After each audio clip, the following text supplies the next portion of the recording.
It's a warm one here at the Orchard on a Tuesday afternoon, but the Pippins begin their longest homestand of the season tonight against the top-ranked team in the WCL North, the Wenatchee AppleSox. Welcome inside the Orchard, everybody. I'm Harmon Johnson, your voice of the Yakima Valley Pippins, and the Pippins are back to their winning ways, winning back-to-back games down in Salem, Oregon over the weekend. They took 2 of 3 from the Marion Berries and ended up taking the season series over the Berries 4-2. They now welcome the Wenatchee AppleSox to the Orchard, and the two sets of Apple teams are going to square off. The Pippins looking to stay in the race, tied for second place in the WCL South, and the AppleSox coming in tied for the division lead in the North with the Bellingham Bells. The Pippins have 3 games against the AppleSox, 3 games against the Kelowna Falcons, and then 4 non-league games starting on Monday of next week. So plenty of chances to come out here to the Orchard and see your Pippins play live during the dog days of summer. The longest days have come and gone. The sun is going to shine all day here at the Orchard, and we hope to see you here. If you can't, stick right here on the pregame as we're going to get a talk with the Pippins staff, and then we'll get you starting lineups coming up in just a few.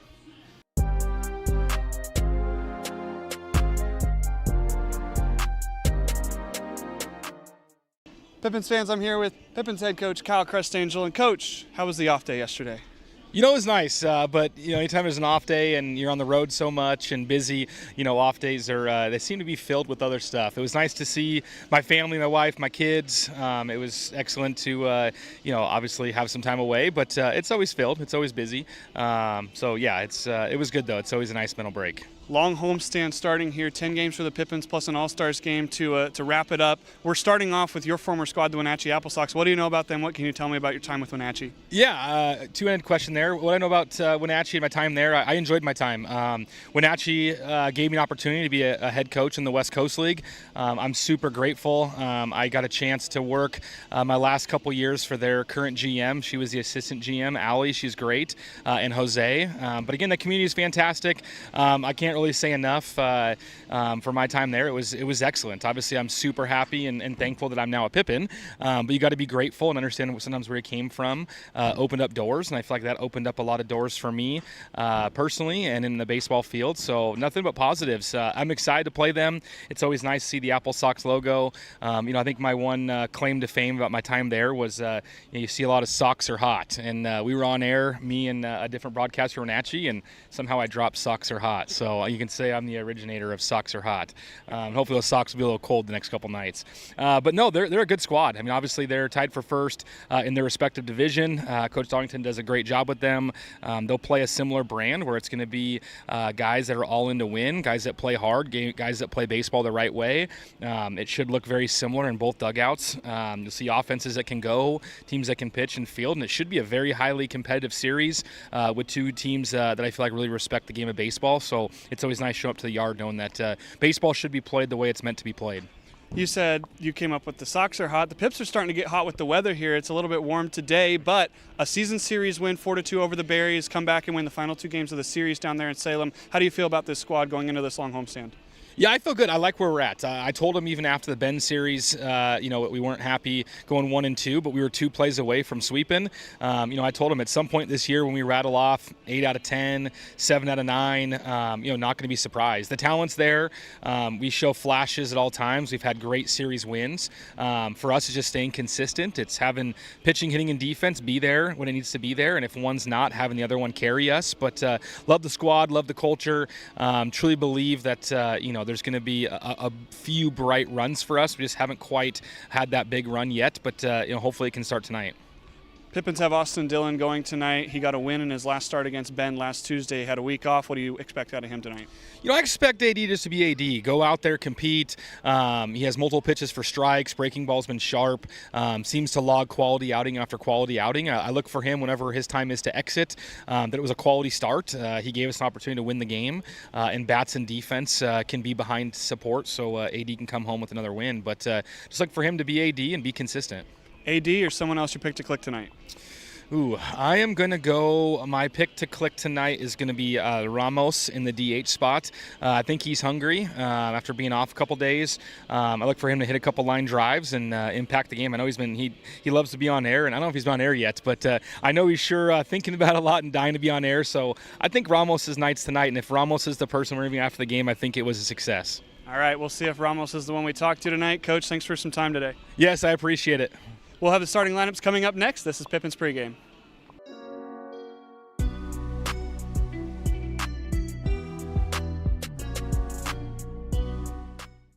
And now it's time for your starting lineup for your Yakima Valley Pippins, as announced by Pippins head coach Kyle Crestangel. Leading off and playing left field, number 3, Tyson Miller. Batting second, the third baseman, number 26, Daichi Furuhata. Batting third, the second baseman, number 17, Nick Velasquez. Batting fourth, the catcher, number 25, Parker Burt. Batting fifth, the right fielder, number 15, Luis Garcia. Batting sixth, the center fielder, number 7, Jay O'Neill. Batting seventh, the first baseman, number 13, Levi Sotomayor. Batting eighth, the shortstop, number 16, Derek Almeida. And batting ninth, the designated hitter, number 5, Abvel Ramos. Again for the Pippins, Miller, Furuhata, Velasquez, Burt, Garcia, O'Neill, Sotomayor, Almeida, and Ramos. Starting pitcher tonight for the Pippins is Austin Dillon. He'll be on the bump when we get back. You've been watching Pippins pregame. First pitch is next.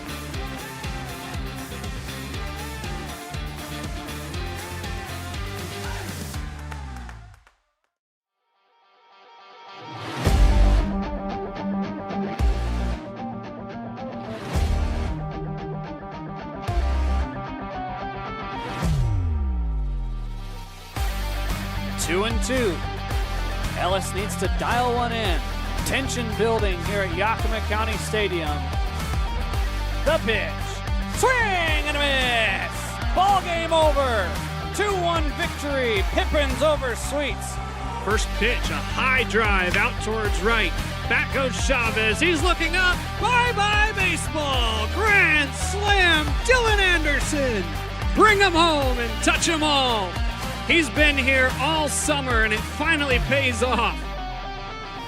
That was all we needed. 2-1, the final score, and we get ready for fireworks as a happy bunch.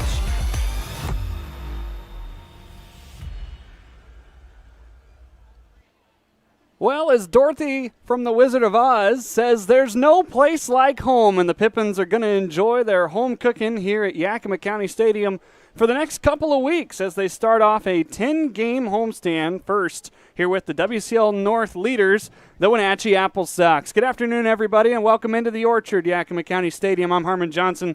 A pleasure to be your voice of the Yakima Valley Pippins for this 2026 season. And the Pippins had a good road trip down to Salem over the weekend, taking 2 out of 3 from the Marion Berries, winning the season series down there at Chemeketa Community College. You take a look at the road trip recap for the Pippins. The game of the week didn't go the Pippins' way, although it was great to be featured with a little bit more publicity for the West Coast League. Thankful that they're going to do that. They'll have another one this week and hopefully every Friday continuing on. But then the Pippins rebounded with a great win on Saturday. Parker Burt made his return to the lineup for the first time since Sunday. He had a 2-run bomb, and the Pippins would carry that momentum into Sunday, winning on Father's Day against the Marion Berries. And so they come into today after an off day here at home yesterday, and it should be a good series between the Wenatchee AppleSox and the Yakima Valley Pippins. We'll get into the history of that as we go along. Temperatures today started out fairly warm here in Yakima, but there has been some cloud cover that has settled in over the ballpark. 88 degrees is what it currently says out at the airport. Wind not existent, 4 miles an hour. Precipitation not expected, so don't let the clouds fool you. Humidity is a little bit up, though, sitting at around 17%. It just feels muggy here at the ballpark. Don't know if it's the clouds, don't know if it's the heat, but this is definitely one of the warmer homestands the Pippins will have all summer as the AppleSox from just a few miles up the road up in Wenatchee come down to take on the Pippins. A battle of the apples, so to say, here in Yakima. What better environment for that to be in than the place they call the Orchard. The plate meeting taking a little bit longer than expected, and of course the Pippins trying to do some cool theme nights tonight. Tonight is nacho night. Not just nachos like you get in a helmet and dip in cheese, but nachos like Nacho Libre. I don't know many other types of nachos, but there's also some corn involved. I didn't quite get the memo on all that. Corn night is actually on Friday night against Kelowna. So if you want to come out and celebrate one of the top crops, at least where I'm from in Nebraska, you can certainly come out on Friday night or come out for every other game the rest of this homestand. The Pippins are going to be here at Yakima County Stadium for a while. We've got these 3 games starting here on Tuesday against the Wenatchee AppleSox. And then starting on Friday will be another north-south interdivision game against the Kelowna Falcons.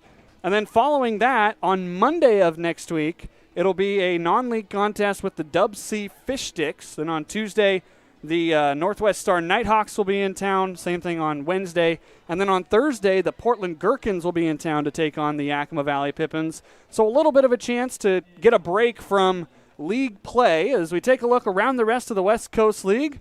Everybody's starting to wrap up the first half here in 2026. Of course, the AppleSox and the Pippins, a first-place team versus a second-place team. The Kamloops North Paws and the Kelowna Falcons are playing an interesting series this week. Kelowna was down in Bend on Sunday. They go back up to Kelowna to play a game today. They'll go to Kamloops tomorrow, and they'll finish the three-game set back in Kelowna on Thursday before the Falcons come back across the border and hang out with the Pippins over the weekend. The Springfield Drifters are up in Walla Walla tonight, and so the Sweets, who are tied with the Pippins for second place in the WCL South, the Pippins hoping the Sweets fall to the hands of the Drifters tonight. The Victoria Harbor Cats are taking on the Nanaimo Night Owls. That's just an inter-island matchup, not a hard travel day at all for either one of those teams.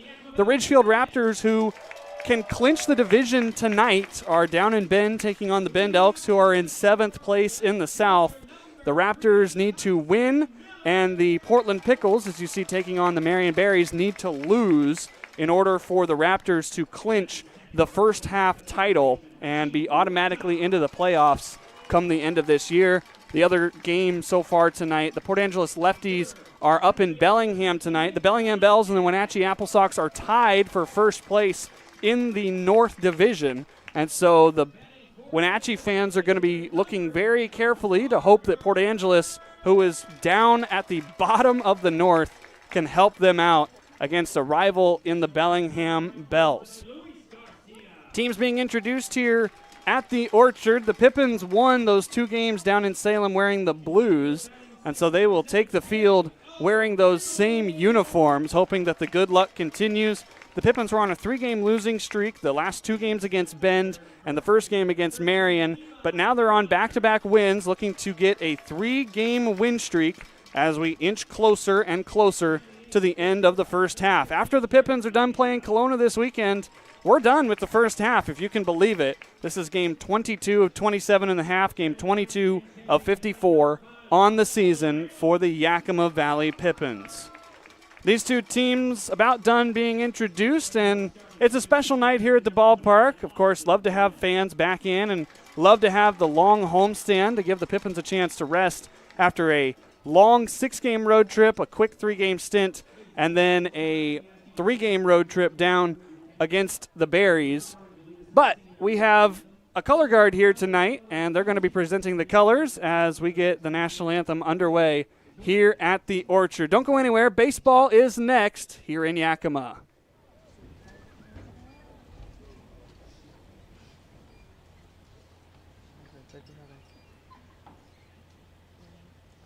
Oh, say, can you see by the dawn's early light what so proudly we hailed at the twilight's last gleam,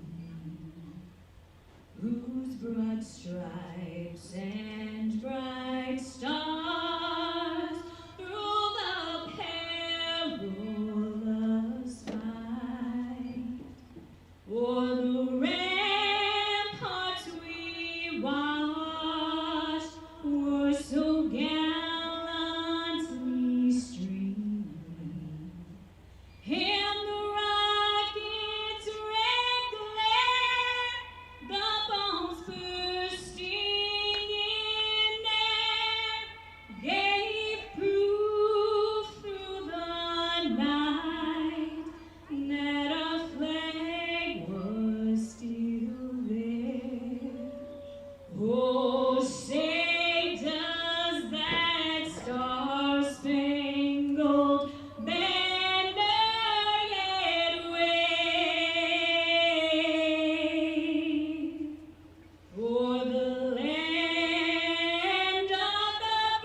Welcome back to the Orchard. Yakima Valley Pippins getting ready to take on the Wenatchee AppleSox in Game 1 of a 3-game series here on a Tuesday night. Glad you're with us. I'm Harmon Johnson, your voice of the Yakima Valley Pippins. And on the hill tonight for the Pips, Austin Dillon making his 4th start of this short but long season. Dillon 1-2 on the season, a 3.78 ERA from Yakima Valley College. He's gotten a decision in every game he's pitched in so far, but he got his first win last Tuesday, exactly a week ago, against the Bend Elks. 16 2/3 innings he has worked. He has walked 8, he has struck out 10, and Austin Dillon will be looking to do some work against one of the hottest teams in the West Coast League. Wenatchee AppleSox coming into this game at 15-6. They'll send up Jonah Shields first, Kainoa Santiago second, Colin Bizizzo third, and then Landon White, Joe Copeland, Cooper Brass, Kanoa Morisaki, James Castanola, and Raphael Dunn, as the AppleSox wearing those red uniforms to contrast against the Pippins blues. Kind of a nice uniform matchup for the two teams that represent apples in this league. Of course, the Pippins started their season in 2025 against the AppleSox. They won on opening day in fairly handle fashion. Ty Pangborn pitched great on opening day for the Pips, and then the AppleSox really turned it around over that weekend, scoring, I believe it was a total of 25 runs over the next 2 days to make the Pippins feel a little bit sour coming home from their first road trip last year. All-time series, the Pippins lead it 31-29. In Yakima, though, the Pippins have a 4-game advantage, leading 17-13. As digging in Jonah Shields for the Wenatchee AppleSox. Coach Crustangel out on the field to attach the pitch communication device to Abvel Ramos. Pippins using some new technology here as we get into the middle parts of 2026. It's basically a walkie-talkie that has an earpiece that feeds into Ramos's ear, and that's how the coaching staff relays the pitches onto the catcher Ramos. So in the starting lineups, we said that it was Parker Burt that was going to be catching today. He needed another day before he felt comfortable getting behind the dish with that shoulder, so he is designated hitting today instead of Abvel Ramos. Austin Dillon ready to go out of the windup here. The first pitch of the homestand is a called strike at 6:39 p.m. Just a few minutes behind schedule here in Yakima. Weather conditions, 88 degrees, and the wind blowing just slightly out towards right. Dillon sends in a breaking ball that misses upstairs just a tad, 1-1. The home plate umpire tonight, Jacob Fisher. The field umpire is Clayton Kellogg. But 88 degrees, certainly warm here in the Palm Springs of Washington. Fastball up there, 2 balls and a strike. Dillon going to live in the mid to upper 80s with the fastball. The breaking ball going to live in the mid 70s. He's also got a changeup that he features in pitcher-friendly counts. Cloudy skies going to make the ball a little bit harder to see as Austin having a little bit of trouble with the strike zone to start off this contest.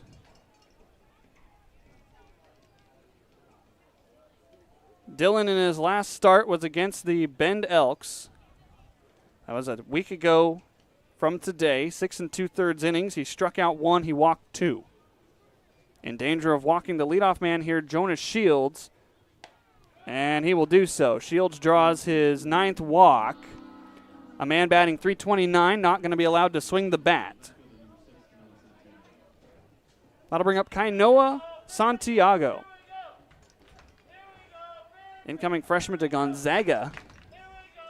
5'11", 170, batting from that left side. Santiago batting .400 with the AppleSox. This is game number 20 for him. So he's been all up in the Wenatchee AppleSox lineup as Dillon starts off this count with strike 1. Santiago with Gonzaga only appeared in 10 games. He got 1 hit in 8 at-bats. Although he did score twice, also walking twice. Furahata playing way in on the grass as they're going to chase back the runner Shields. Santiago from Portland, so making his way up to Spokane to play for Gonzaga, and then down over just a little bit to Wenatchee. There's a called strike. It's 0-2.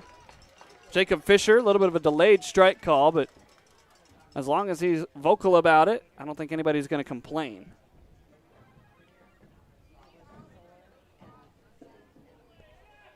AD looking for that first strikeout. Only had one his last start. Just a touch upstairs. So the count 1-2, and for Austin, it's been a couple of good starts back-to-back for him. Against Ridgefield went 5 2/3, gave up 4 runs on 7 hits and struck out 1.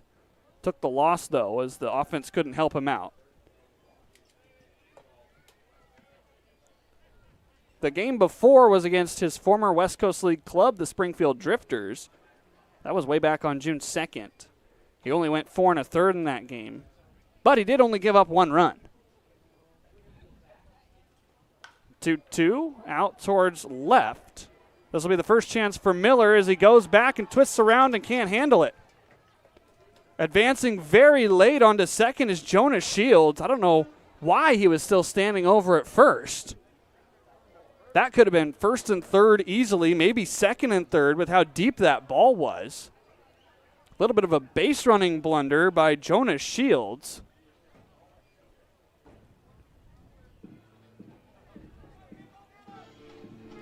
They do call it a hit. And unfortunately for Santiago, it's just a single. So here's Bizizzo, Colin Bizizzo.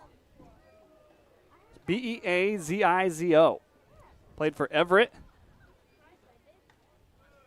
And the first pitch is a changeup from AD for strike 1. Last couple years with Everett. Has played in a total of 73 games for the Tritons.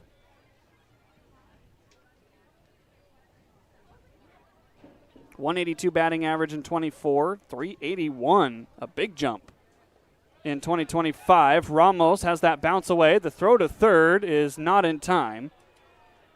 Both runners will move up on a wild pitch.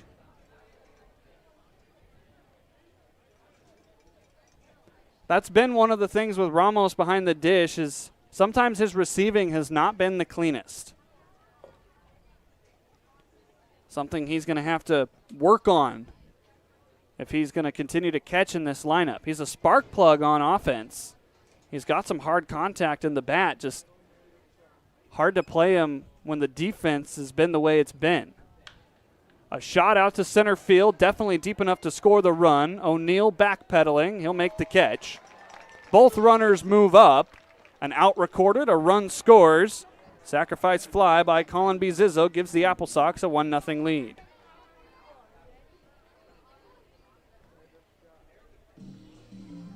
That ball was fairly deep into center field. Registers at 357 feet. Of course, it gets clear out to 406 in the deepest part of the park. Here's Landon White. Man at third.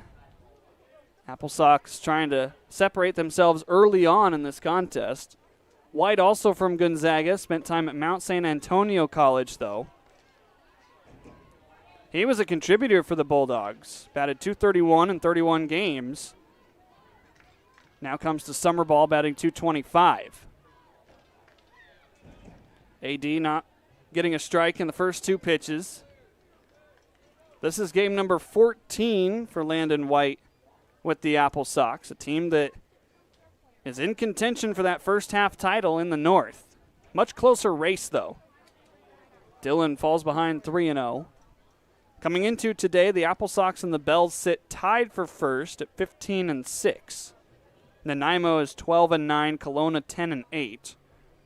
Of course, the South race is about to be won by the Ridgefield Raptors as they sit at 16-5 coming into today, playing down in Bend tonight.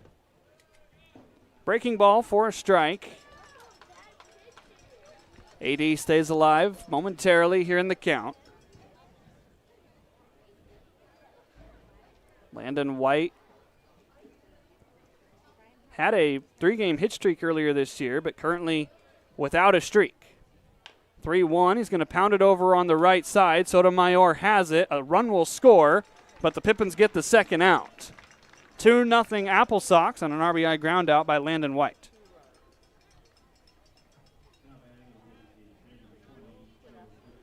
Bases clear and 2 away. Let's see if AD can find that third out, as the defense behind him has had to work a couple of times. You got Tyson in left, Jay in center, Luis in right.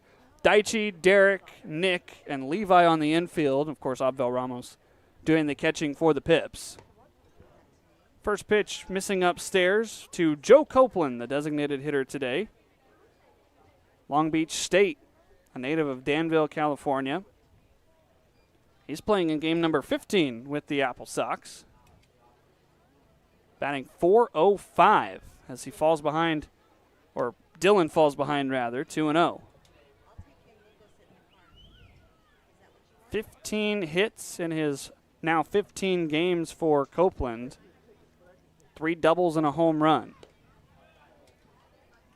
3-0. AD again struggling with the strike zone. The walk and the single have been cashed in, traded in for a couple of outs. AD going to have to work here to find out number 3 against Copeland. Strike right at the letters. Copeland can go anywhere on the field, and he's especially good against right-handed hitters. 3-1 pitch, just left above the zone. AD walks his second. Inning stays alive for Cooper Brass. Brass from Utah Valley, native of Chandler, Arizona. He's batting just shy of 300 this year. You look at the AppleSox lineup, there's a big reason why they are 15-6. It's because everybody, it seems, from top to bottom can contribute. Multiple guys hitting close to 300, a couple hitting nearly 400. And then they take advantage of situations like they had to start. A single and a walk, so you had runners at first and second with nobody away, and both came around to score.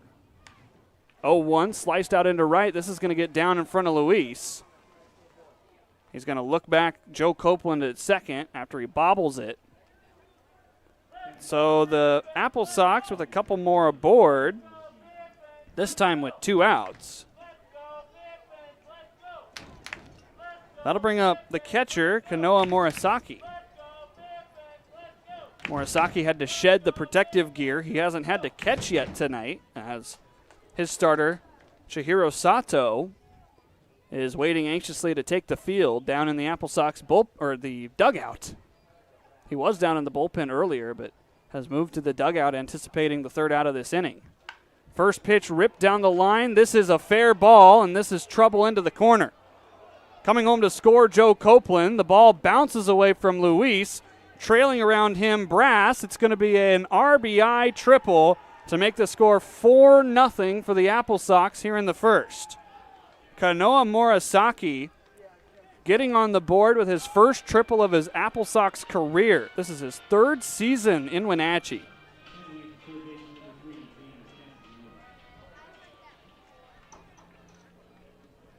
That ball just ricocheted around Luis. Both runners come home to score. And the Pippins are going to have some work to do. First pitch, a souvenir into the stands, 0-1. So Morisaki, the catcher, played in 47 games coming into this year. He now has 55 games under his belt. That's his first triple. Just up and in, 1-1.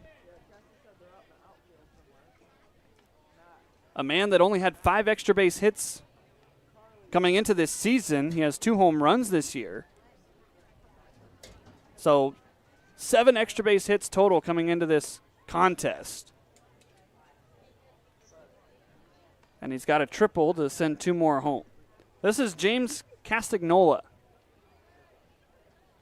Castagnola from UC Irvine, batting .273 for this AppleSox squad in his second year with the team. 2-1 caught the corner. It's 2-2. Castagnola had a stint in 2024 with the AppleSox. Did not play with them last year. But he returns to Wenatchee for a second season here in 2026. The 8th man to hit in the first inning. The Pippins offense hasn't yet taken the field. A ground ball to short. Derek bobbles it. The throw across is in time to get the runner, though, as Castagnola is out 6-3. Well, 4 runs come across for the AppleSox, but the good news is the Pippins have all 9 innings to try to get them back. We go to the bottom of the first. Pippins offense up next.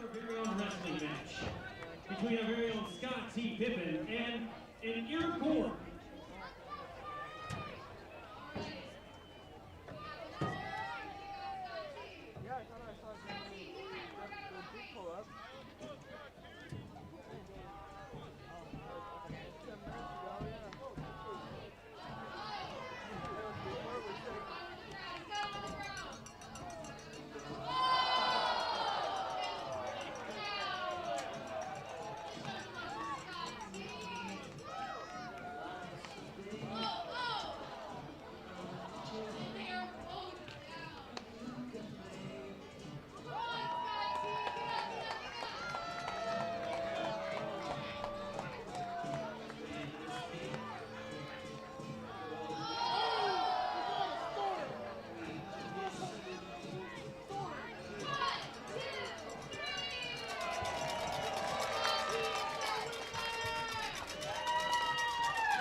Still undefeated world Yakima Stadium Wrestling Champion, Scott T. Pippin.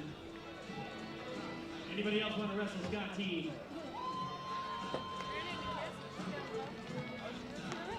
You can meet him in lefty. Well, that was interesting. Scott T. Pippin taking down an ear of corn.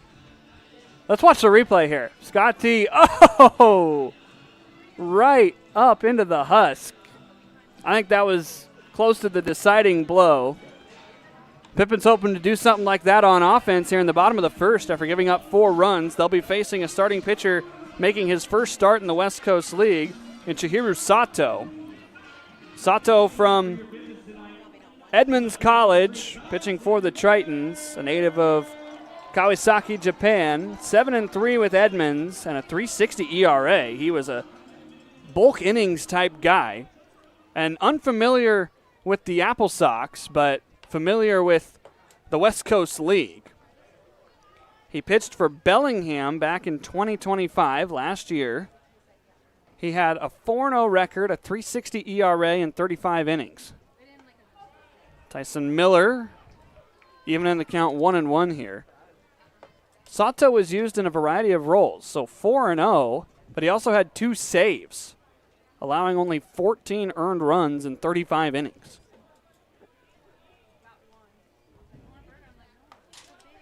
Two balls and a strike to the Pippins leadoff man, Tyson Miller. Tyson batting .383, his walk total now up to 21. Unfortunately, his stolen bases number only at 9. 2-2. But the late strike call got me from Jacob Fisher. I thought that was for sure ball 2. That one was. The pitch before was close. Sato, the fastball, top of the zone, and that's ball 3. You can definitely see that style that so many Japanese pitchers use up on the hill. Very deliberate. The velocity not necessarily the highest, but they're usually masters of painting the corners. Could not paint that corner. Tyson Miller draws a leadoff walk as the Pippins try to get their offense in business, giving up 4 runs in the top of the first. Here's a fellow Japanese player, Daichi Furuhata. Furuhata finishing up his second season at SWAC, Southwest Oregon Community College. has been a leader for the Pippins in so many categories, most notably in runs scored with 33. Strike call there by Jacob Fisher. Daichi playing in his 20th game as a Pip.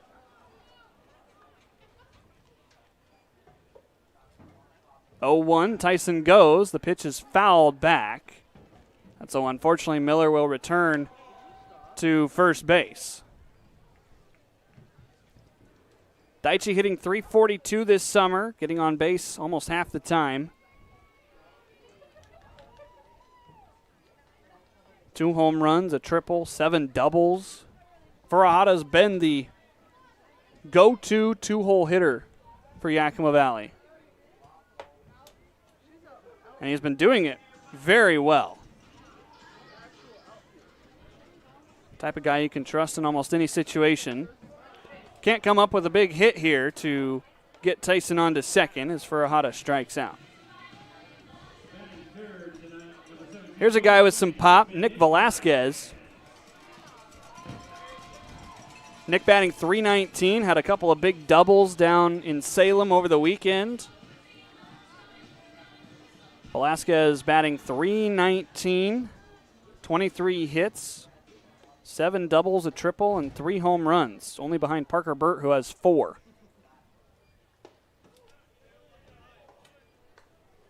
Nick coming from Citrus College. Pippins have so many left-handed bats that they use regularly.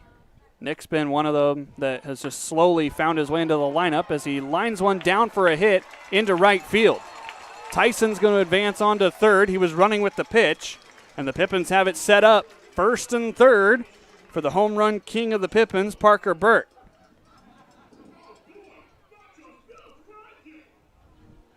This was just a good piece of hitting by Nick. Saw something over the middle that was slow, took it slowly out towards right. A bobble also helped Tyson get to third, although with his speed, he probably would have gotten there anyway.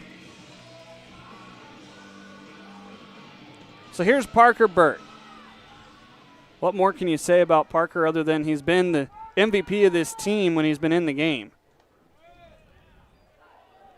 1-0 after that breaking ball misses. Leads the team in home runs. He has 15 RBI. He leads the team in batting average and .442.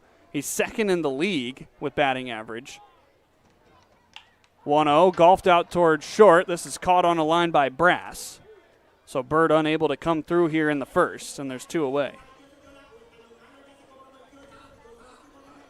But he's got a guy behind him in the batting order that has just as much pop, Luis Garcia.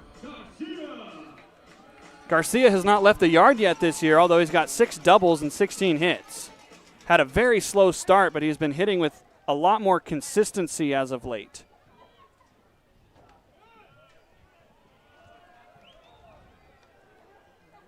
Look at Luis's contact percentage. He's making contact at around 78% of the time. That's 3 points above the league average. Into the netting, 1-1.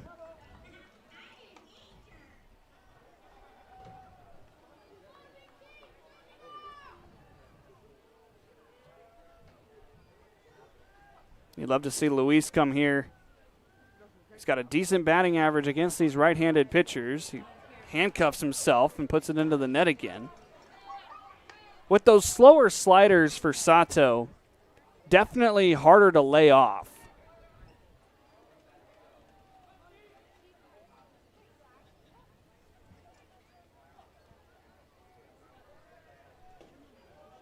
You saw that the last couple of pitches with Luis. And he swings through that one. Could not catch up to it. Sato strikes out a pair, and the Pippins leave runners at the corners. Yakima Valley fails to score. It's 4-0 after an inning of play here at the Orchard.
Cascade Natural Gas, we help smart businesses cover their bases. Old, new, and in between. No matter the age of your building, they all benefit from energy-efficient choices. Cascade Natural Gas offers a long list of incentives for energy-efficient upgrades. Upgrades that save your business money every day. Become one of the many Cascade business owners benefiting from the quality, comfort, and savings of energy-efficient upgrades. Join Team Energy Efficiency and take advantage of rebates from Cascade Natural Gas.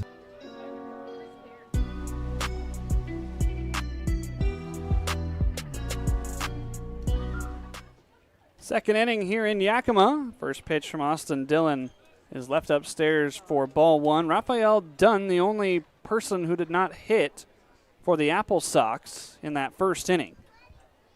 A native of Bangkok, Thailand, takes that pitch for a strike from AD. Playing in his 10th game for the AppleSox, he's batting .556, so even in the 9-hole, they've got a guy that, although the numbers are a lot smaller. Actually, I read the numbers wrong. Here's a wave and a miss. He's playing in his 4th game. He's got 9 plate appearances, 9 at-bats. He's got 5 hits in those 9 at-bats, though.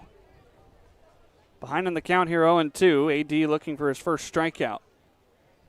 Austin, not a high strikeout pitcher, but he definitely relies on the defense.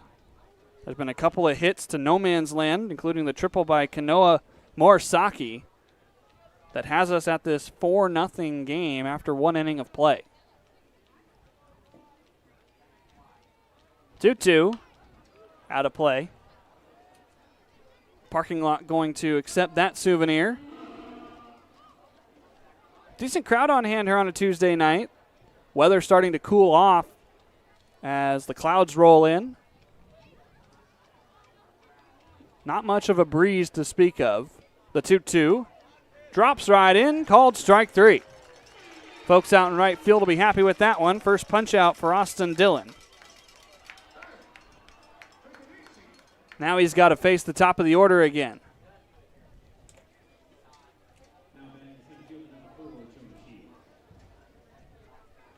Jonah Shields started the game off with a walk. He would come around to score.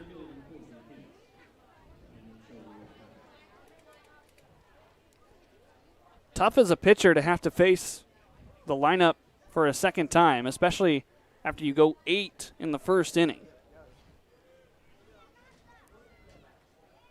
You feel like the pressure is immediately applied back on you, that these hitters know what you're going to throw. Got to remember, the Pippins had 2 outs after the 4-hole hitter came up. 4 more men would come up to hit.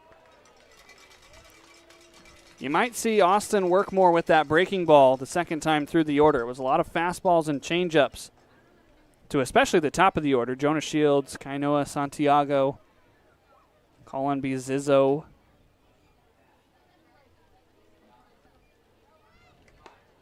Almost hit Shields on that pitch, 2-1.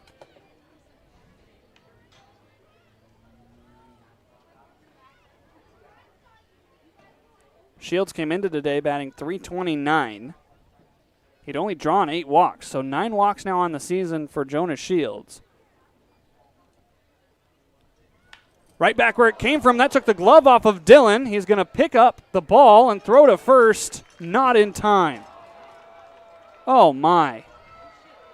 Tough break for Austin Dillon. Had that ball nearly take his face off. And Jonah Shields is safe with an infield single. Took the glove right off of his hand and just couldn't fire it onto first in time. It was a close play. Clayton Kellogg making the call over there at first.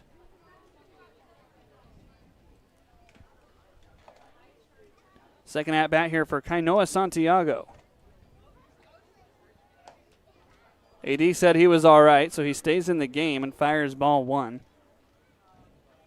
Certainly not a comfortable position to be in as a pitcher, seeing a ball come right back at you.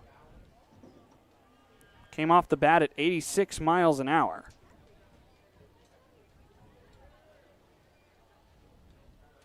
Throw to first. Shields was jockeying back and forth, shuffling side to side, trying to egg a throw over, and he did the job. So it's still 1-0, and Dylan's got to think about Shields on the back of his mind. A shot down the right field line, but well foul. Santiago turned on that ball. Has 3 home runs for the AppleSox. That one would have gone the distance.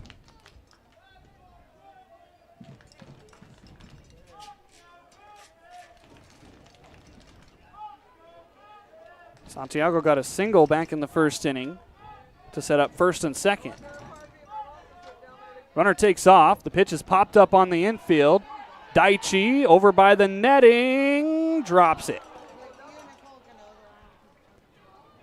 Could have stolen an out there, maybe 2, because the runner Shields was still standing on second base. He didn't realize that the ball was popped up in the air.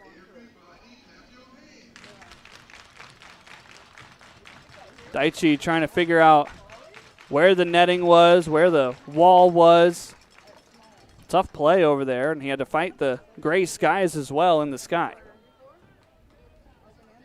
1-2, drilled into center field, very shallow. Will it drop? No, Almeida's going to make a basket catch. Nice play out there at short by Almeida. Shields stays put over at first base. Good range for Derek. Able to keep track of that baseball. It was so softly hit, 63 off the bat. So there's 2 away. Pippins trying to strand a man over at first. That's Colin Bizizzo. Digs in for his second trip. AD went with the fastball there at 86. Bizizzo, in his second season in the West Coast League, played in 4 games for the Springfield Drifters back in 2024. He had a .400 batting average, was 2 for 5. 1-0, popped up again, another chance for Almeida.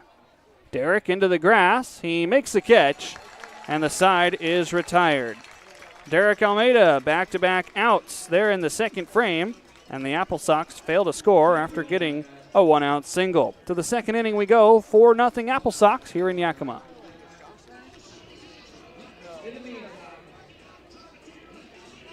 We got Michael, Zach, and Gilbert. You guys are down here.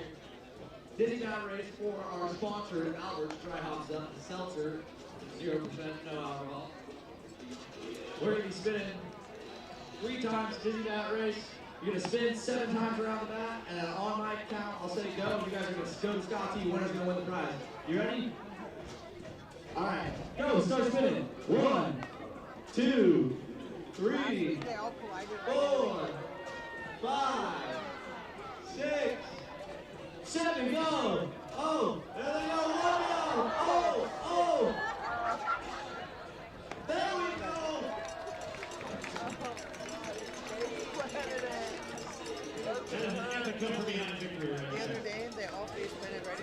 That was an intense dizzy bat race here at the Orchard. Pippins and the AppleSox, the 2 teams named after apples in the West Coast League. As we take a look at the first half standings, with the first half starting to close here in 2026. The Pippins sit in second place, tied with Walla Walla. Of course, the Pippins took 2 out of 3 against the Sweets, so they have the tiebreaker in the first half. In the North, Wenatchee sitting in a tie for first place with the Bellingham Bells. And so they are looking for a couple of wins here to try to get some separation against Bellingham.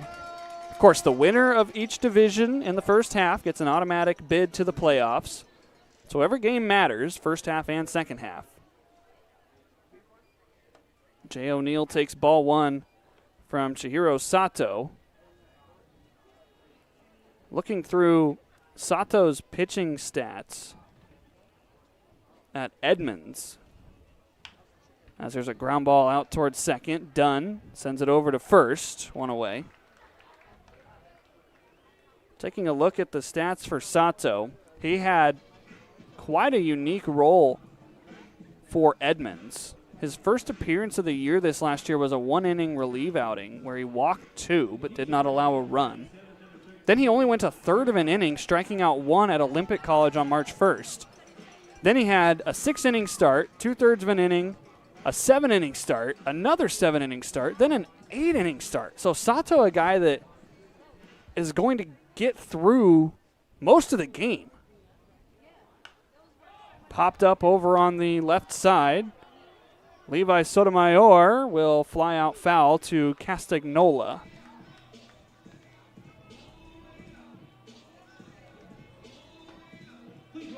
And so 2 away quickly here in the second. That's just crazy that you have a guy that can get deep into games like that. But he's already showing it off here. 20 pitches into this contest, and he's facing his 8th hitter. We're in the 2nd inning. Couldn't quite get that breaking ball to come back across the plate. Derek Almeida, his first at-bat here in this homestand. Batting .279 for Yakima Valley.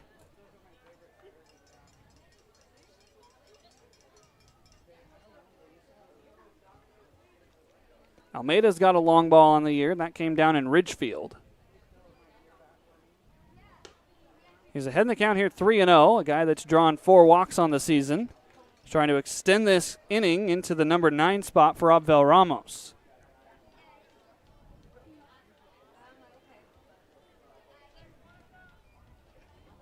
Sato already bringing home the 3-0. Derek took strike 1 there. Pretty close on the inside part of the plate, but called a strike by Jacob Fisher.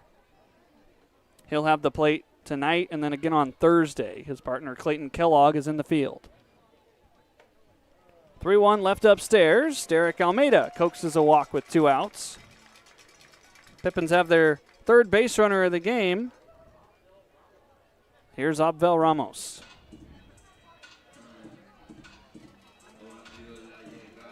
Ramos been slumping just a little bit with the Pippins. His batting average is down to .255. He started off the year so hot. Multiple multi-hit games. A big triple here at the ballpark during the opening weekend. He's got 12 hits on the year, including 2 doubles and that triple, but has only scored 4 times. He's only walked once. He struck out 5. Up and in. Abvel dances out of the way. Only coming out of the hand of Sato at 80 miles an hour, but up near the eyes. And Jacob Fisher is going to give the battery mate protecting him a chance to catch his breath here. Umpire looking out for a catcher. Of course, Morisaki, the one protecting him right now. Ramos will be back behind the dish in the top of the 3rd. 2-0, that misses. 3 balls and no strikes. The Pippins trying to turn the lineup card back to the top. Tyson Miller drew a walk to start the Pippins offense today. 3-0 taken inside, ball 4. Non-competitive at bat for Chihiro Sato. So runners will be at 1st and 2nd, and here's Tyson Miller. You like what Tyson can do because his walk would load the bases, or if he can find a hit, you might score a run here. Pitching coach Quincy Vassar going to go have a chat with his right-handed arm. You look at Tyson's stats this year, 18 hits. Of course, coming out of the leadoff spot, he's not going to have many RBI, but 18 hits, a double, 21 walks, 9 stolen bases. He's scored 14 times. Certainly a guy that's going to get on base. His on-base percentage at .574. As the mound visit breaks up, Quincy Vassar back to his dugout.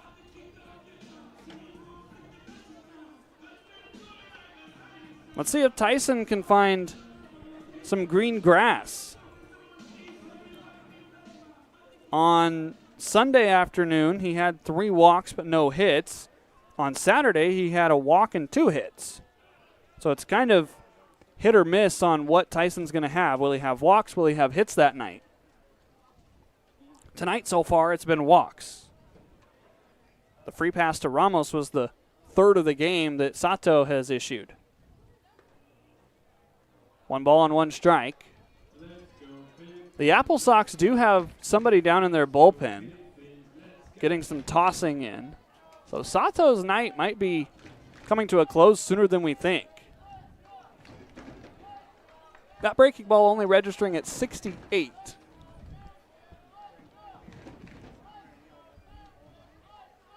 Looks like Levi Grothin has grabbed a baseball down in the AppleSox bullpen.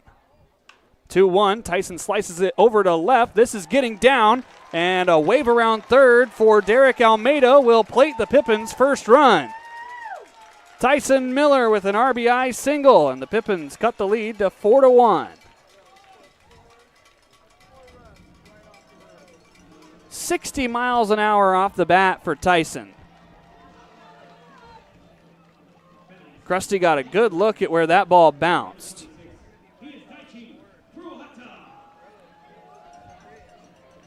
Almeida scores, Obvel up to second, and Daichi represents the tying run. Furuhata struck out back in the first inning as he tries to pick up a hit here. Daichi had 2 hits on Sunday afternoon. Watches a pitch for ball 1. Day before went 1 for 4. Day before that, 1 for 5. So Furuhata back to his hitting streak type numbers. He had a day off last Thursday against the Bend Elks. 2 balls and no strikes. So Daichi getting some extra rests with that Thursday day off, the weekend series, and then Monday off.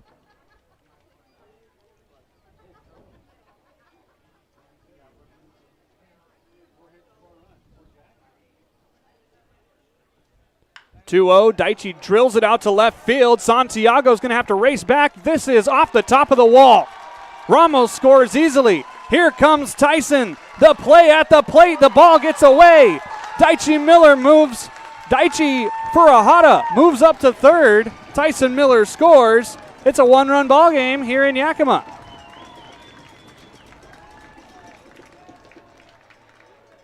Daichi stung that thing 98 off the bat.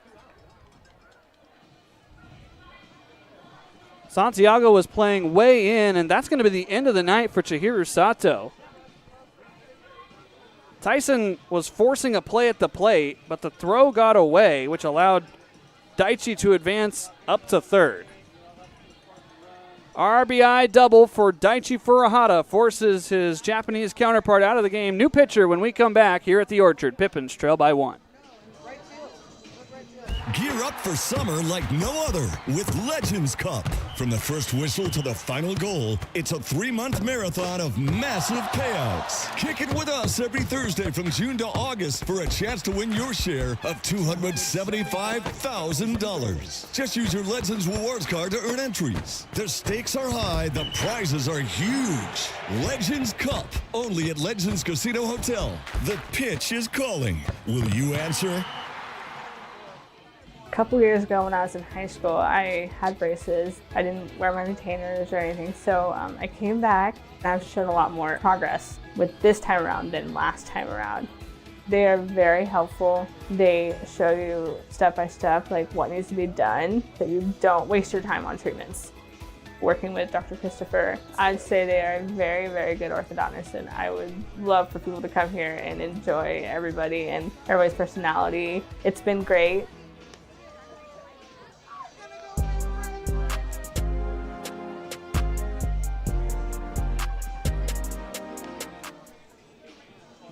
Welcome back to Yakima.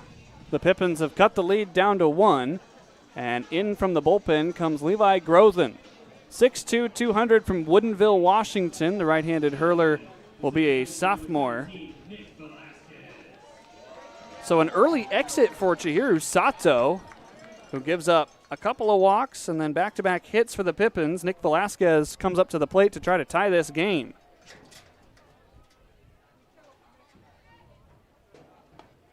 First pitch, a little bit more velocity from Grothin, is a strike at 88. Making his 5th appearance on the year, 7 innings, 4 strikeouts, 6 walks. He's allowed 2 hits and 2 earned runs. Count now 1-1. So the official line on Sato is 1 2/3 innings, giving up 3 hits, 3 walks, 2 strikeouts, and he's got 3 runs in so far. But Daichi belongs to him over at third base.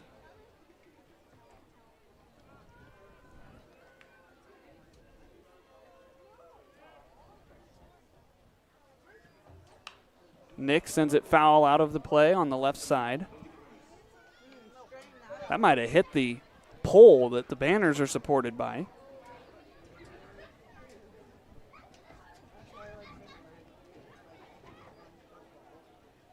Short night for Sato. It's going to be a bullpen type game for the AppleSox. Nick foul over there by the AppleSox bullpen where Grothin just came out of. Grothin from CSU Bakersfield has a teammate over there at Bakersfield on the Pippins, Tyson Miller, who has already scored in this inning. Breaking ball runs the count full.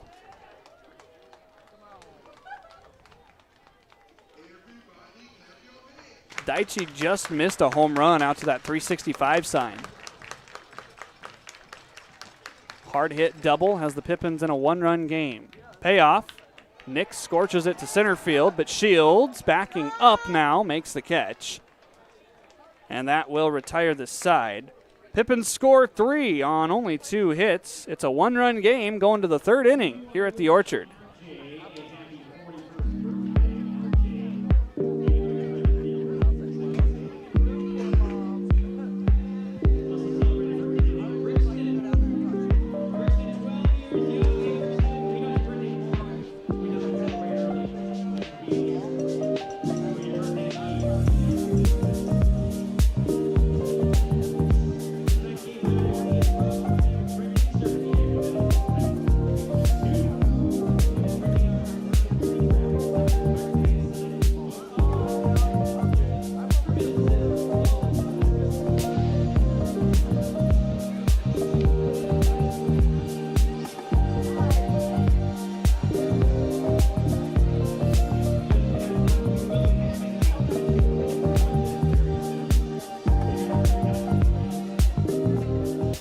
At Cascade Natural Gas, we help smart businesses cover their bases.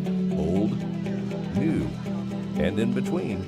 No matter the age of your building, they all benefit from energy-efficient choices. Cascade Natural Gas offers a long list of incentives for energy-efficient upgrades. Upgrades that save your business money every day. Become one of the many Cascade business owners benefiting from the quality, comfort, and savings of energy-efficient upgrades. Join Team Energy Efficiency and take advantage of rebates from Cascade Natural Gas.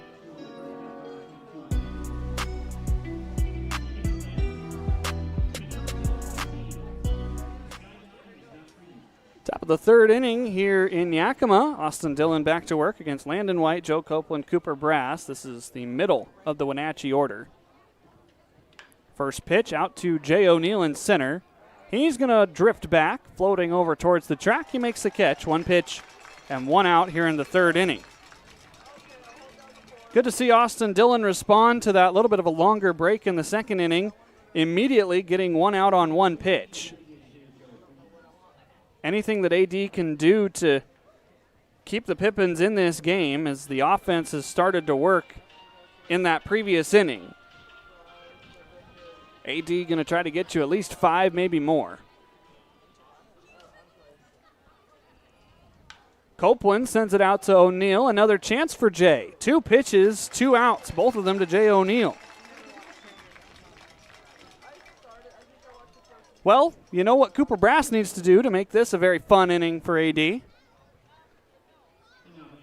Jay getting his steps in here in the 3rd frame. Brass singled back in the 1st inning. That was ahead of the Morisaki triple that brought home both Copeland and Brass. Let's see that 3rd fly out to center field. Not on that pitch.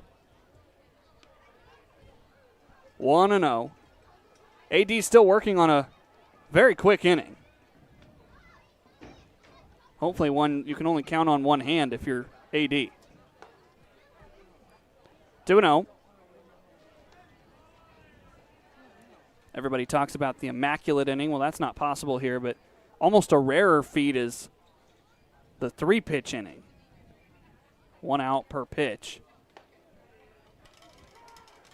2-1. Anything to help Austin settle into this game. Came into the inning at 49, came into the at-bat at 49 pitches. So north of 50 now.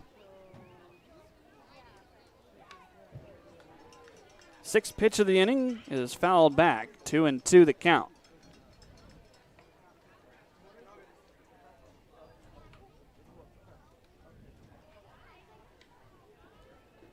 Brass, the shortstop, certainly has speed, scoring from first on that triple by Morisaki.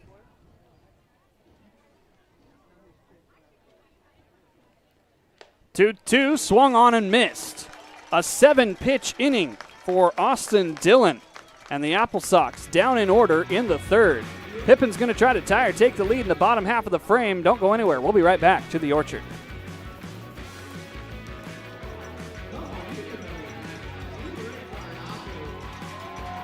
Gear up for summer like no other with Legends Cup. From the first whistle to the final goal, it's a 3-month marathon of massive payouts. Kick it with us every Thursday from June to August for a chance to win your share of $275,000. Just use your Legends Rewards card to earn entries. The stakes are high, the prizes are huge. Legends Cup, only at Legends Casino Hotel. The pitch is calling. Will you answer?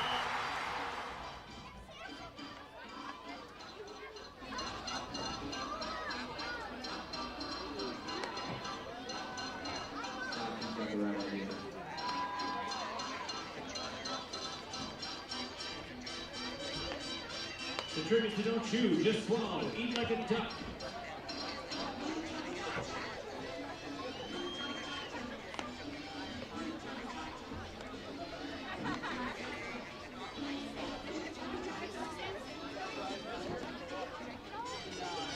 Scotty, they want. Come on, guys.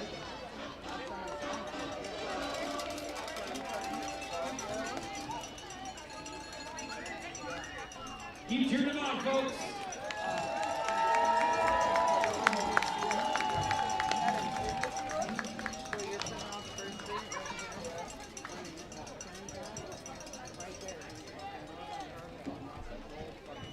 We're going to call it there, guys, but thank you for competing. We're going to let you guys get back to the ball.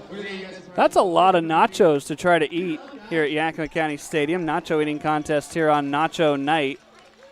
They're all decked out in the capes and the mustaches. Nacho Libre, of course, is the reference there.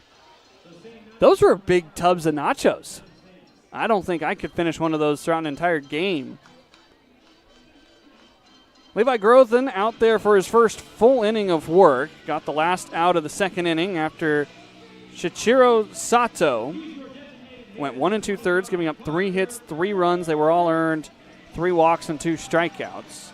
And the first man he has to face here in the 4th is Parker Burt, taking a strike on the first pitch. Parker lined out to the shortstop Brass back in the 1st inning. 4 home runs on the year for Burt, tapping one foul over towards head coach Mitch Darlington, and his assistant Quincy Vassar, the pitching coach, ended up with the ball. AppleSox have more action down in their bullpen, so Grothin might be just sort of a 1-inning type guy. 0-2, wave and a miss by Parker Burt. That'll bring up Luis Garcia. Garcia struck out back in the 1st inning against Sato. Well, Pippins fans, stick around for the top of the 4th inning. My parents are in town, and I'm going to be talking to my mom. If you've ever want to heard the perspective of a summer balls broadcaster's mom, then the top half of the 4th inning is for you. Garcia foul over on the right side. 1 ball and 1 strike. Groton this season has pitched only the 4 games coming into this one. Another souvenir here by Garcia. He pitched on the 7th of the month against Kamloops, went 2 innings. Pitched on the 12th against Nanaimo, went 3 innings. Pitched on the 17th against the Riverhawks and went 1 1/3. And then pitched against Nanaimo again, this time only going 2/3 of an inning, giving up 1 run on no hits.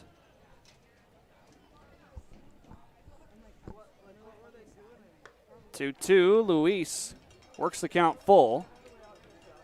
Pippins trying to tie or take the lead after that big inning in the second.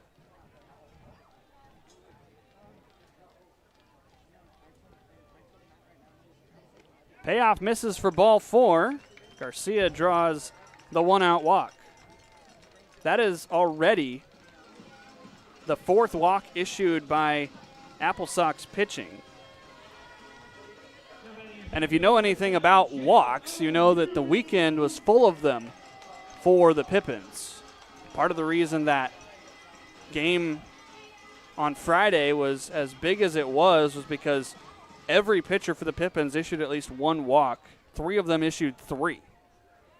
It's not a winning recipe as Jay O'Neill takes ball 1 here from Groton.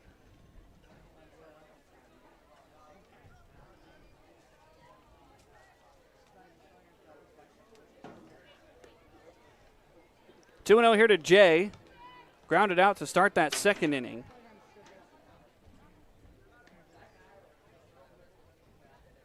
The one sparkling number for Levi Groton is the batting average against.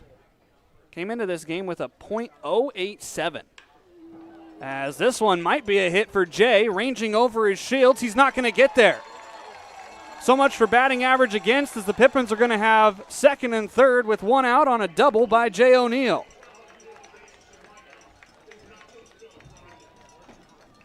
.92 off the bat for Jay O'Neill, as he sends this one opposite field. Good to see Jay go out towards left center. Everybody knows about his pull side power and his home run numbers both out to right field, but when he's going opposite field, that's how you know Jay's seeing the ball well. Chance for Levi Sotomayor to pick up an RBI. Levi's got 2 of them on the season. First pitch strike there called by Jacob Fisher. So Luis Garcia is at third, Jay O'Neill at second after the double.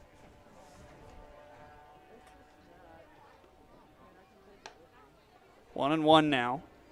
The fastball velocity for Groton looks good, 89 to 91. And his previous outings suggest that he's around the strike zone, but today so far, fly out, strikeout, walk, double. 1-1 out of play. Just barely missing the light pole.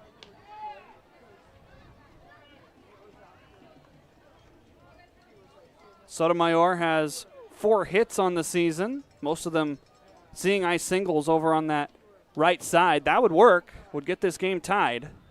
4 hits apiece, Pippins trail by 1. 2-2 now after that breaking ball missed in. You have to almost pause for a half a second with the way Jacob Fisher calls his strikes. You don't want to say something too early. 2-2 foul. Levi just in front of it. AppleSox bullpen has a new baseball to work with. That'll become a souvenir down there in the party porch. So the count's still 2-2. Sotomayor popped out foul in his first at-bat as he's going to pop up into the stands here. Group of 3 folks just couldn't hang on.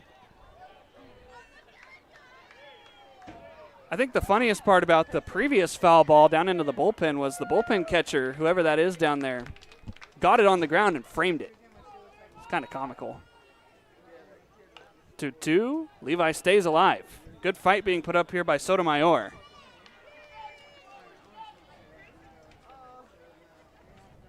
Didn't see Levi on the road trip down to Salem, so he's working on a few days of rest. Big chance here with 2 in scoring position. Sotomayor down the left field line into foul territory. Santiago not going to get there. The ball bounces into lefties. Sotomayor continues to drive the pitch count up.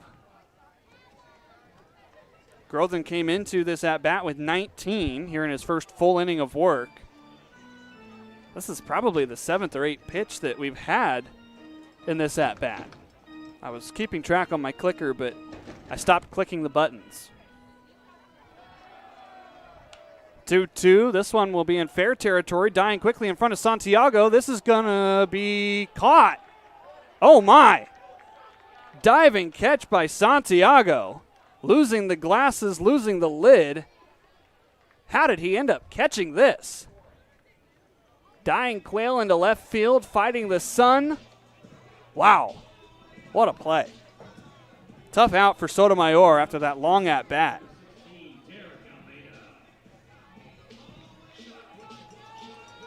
Derek Almeida drew a walk back in the second inning, trying to come through here for the Pips.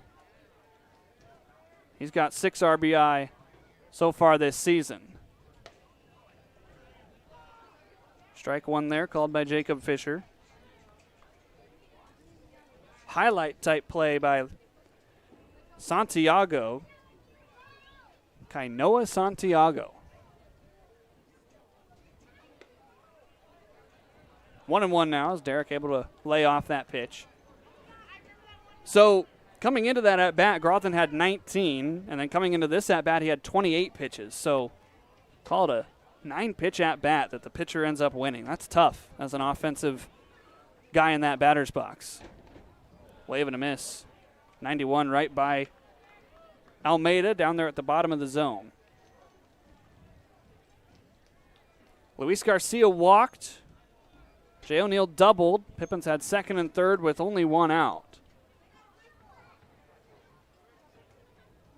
Grothin trying to get out of a big situation. The 1-2. Just a bit down and away. Reared back and got 92 on that pitch.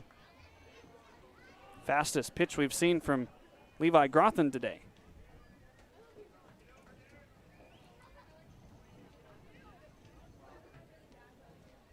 2-2, popped straight up. Catcher Morisaki ditches the mask, and he makes the catch to end the inning. Pippins have second and third, cannot score. First 3 frames in the books. Going to the middle inning, stick around. Conversation with my mom next. Gear up for summer like no other with Legends Cup. From the first whistle to the final goal, it's a 3-month marathon of massive payouts. Kick it with us every Thursday from June to August for a chance to win your share of $275,000. Just use your Legends Rewards card to earn entries. The stakes are high, the prizes are huge. Legends Cup, only at Legends Casino Hotel. The pitch is calling. Will you answer? A couple years ago when I was in high school, I had braces. I didn't wear my retainers or anything, so I came back and I've shown a lot more progress with this time around than last time around. They are very helpful. They show you step by step like what needs to be done, that you don't waste your time on treatments.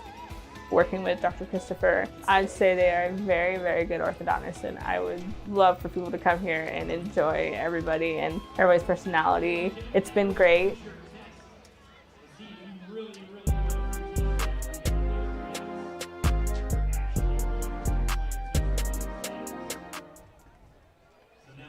Welcome back to the Orchard. Top of the 4th inning. It's Kanoa Morisaki, James Castagnola, and Raphael Dunn. The bottom third of the order due up for the AppleSox. Austin Dillon coming off of a 7-pitch at-bat. And welcome back to the Orchard, my mom, Heather Johnson. Well, hello there. Mom, you were here at the end of the year last year. How was the experience then? And you've only been here for about 3 innings, so what's the experience like been so far? Tell you what, it's a real kind of a festive party situation. The fans are really involved. Great energy here in this ballpark. Digging in here is Kanoa Morisaki. He tripled back in the first inning. Dylan gets ahead 0-1. So the first question I was told I had to ask you by my producer Shay was, how much of a pain was I to raise?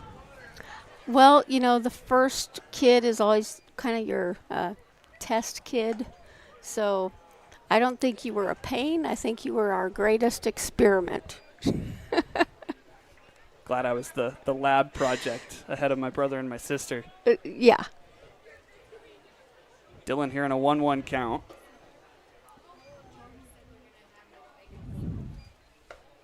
Well, it's now 1-2. You've been around baseball a lot because my dad has been in it. I played growing up. My sister played some softball. Yep. What's your first impression of this year's team? Well, I think they have, you've covered a lot of, got a lot of talent. Just fill in those little gaps where you need to, and I think the team will flourish even more than it already has. Now, you've stayed up late many nights. I've kind of put you guys through the test coming out here to the Pacific Coast. Coming out and everything starts 2 hours later than what I post. Do you ever, as here's a ground ball right past the glove of Dylan, a chance for Velasquez. The throw gets away, and it bounces up against the dugout. Rats. It'll end up being over at second for Morisaki. Looks to be an error, two-base error. That'll get him aboard. What's it been like, I guess, staying up late, watching me chase this dream? I know I've put you guys through a lot. Well, as any parent would, you support your kids in whatever way you can, even if it's from a great distance. And staying up late to listen to your games or watch your games, that's what you do as a parent. I mean, you just do it. It's a sacrifice, and you enjoy it. And every minute of it, you just go, hey, that's my kid, Do you ever get tired of staying up and watching me do this? Well, there are some nights when it's kind of hard, but that's when you just get up and get a drink of water and kind of move around a little bit. Pippins 11-10 this year. You watched the Pippins last year. It was a little bit more of a disappointing season. Yeah. Can you feel the excitement here at the ballpark as it's now 1-1 to James Castagnola? Oh, yeah. The games here in the ballpark and then even the road games, even though there have been some, hills and valleys, I think the energy is completely different this year, and just a positive energy. Like I said before, just festive, a lot of families. Ground ball out here to short. High hop for Almeida. He's going to get the lead runner. Nice Tag job. applied by Daichi. Good decision there by Almeida as Morisaki's off the base pads. Castagnola reaches on the fielder's choice. Yeah, you can see a lot of families out here. I commented to your dad, it's like even the puppies get to come to the park, and they're all decked out in their Pippins gear. So that's really fun to see as well. Now, you guys brought the Nebraska heat with you a little bit today and the Sorry rest of about this that. week. Yeah. Sorry about that. A little bit different out here, though. There's not as much humidity as there is back there in Nebraska. Some stormy weather back there this week. So I don't know. It's 6 of one, half a dozen of another. You deal with the heat or you deal with the storms, and that's just the way it is. Now, I'll say this. You were an English teacher. You still are. I think Still am. that's part of the reason why I got into what I do. When did you kind of notice, as I was going through high school, that this was maybe what I was leaning towards? Well, high school was a catalyst for you. There were a lot of different things that you did, calling some volleyball, calling some basketball games. Also, your involvement in the baseball program in the summer. I knew you were going to do something with your voice when you were very little, though. And that means? Well, I have a good story, but I don't know, how much time do you have? Oh, you got all the time in the world. All right. 1-1 pitch, bounces in, 2-1. This is the 9-hole hitter, Raphael Dunn. Okay. Telling tales about Harmon when he was very young. I don't know. I don't know what this story is, by the way. 3 or 4 years old. He would stand, on a pile of books or something in the living room, and he would belt out at the top of his voice during the Christmas season the songs from Rudolph the Red-Nosed Reindeer, especially the one, and a Tua. That one. I can't think of the name of that one. We Are Santa's Elves, that one. And you would belt that out. And so I knew you were not afraid of, drawing attention to yourself, using your voice. Sorry if I'm telling tales, but I kind of knew then that you were going to do something in the public eye with your voice and your talent. But in high school, you got to, feature that with basketball, volleyball, baseball, calling games, all those good, skills that you garnered there. Now, this is before cell phones, and so does any of this video, so-called, that you say exist, or? I did not videotape it, but I have witnesses. First pitch strike here, top of the order. Jonas Shields is 1 for 1 with a single and a walk. I'm scared to even ask what else I did when I was younger. Well, you were always involved in vocal music and band and all the show choir, one act. I knew you were meant to be out there. Strike 2 here from AD to Shields. You've got Castagnola out at second, Dunn at first. Out there in the public eye, you didn't mind being seen and heard. And not in a show-offy kind of way, but in a, hey, I can do something with this. So. Well, I guess I was destined to be here from a young age. I think so. And, as every year passes, I think you kind of your craft, your skills just improve and improve. Now, we're talking a lot about me, but I have a younger brother and a younger sister. Yes. And my younger brother's fresh out of high school, a couple years. My sister is still going to high school. You still teach her. What was it like, as there's a spin back to second, what was it like getting to teach your kids? I know it was special for me to call games with my dad, who we're going to do tomorrow and Thursday. So what was it like to be the teacher in both the life sense, but especially at school? You got to do that as part of your job. Oh, yeah. Wearing that teacher hat, that's the hat you wear. And then when you're at home with your kids, that's your parent hat. You got to keep them separate. Might have a double play here. Daichi steps on the bag. The throw across, not in time. Not in time. Good to get the lead runner, though. Second time there's been an out at third in this inning. But very special to see my kids every day. I enjoy that. When you guys were in elementary school, it was really cool to be in the same building. Not everybody gets that privilege. Maybe wave at lunch or something. But in junior high and high school, at very special times to be able to help, Kainoa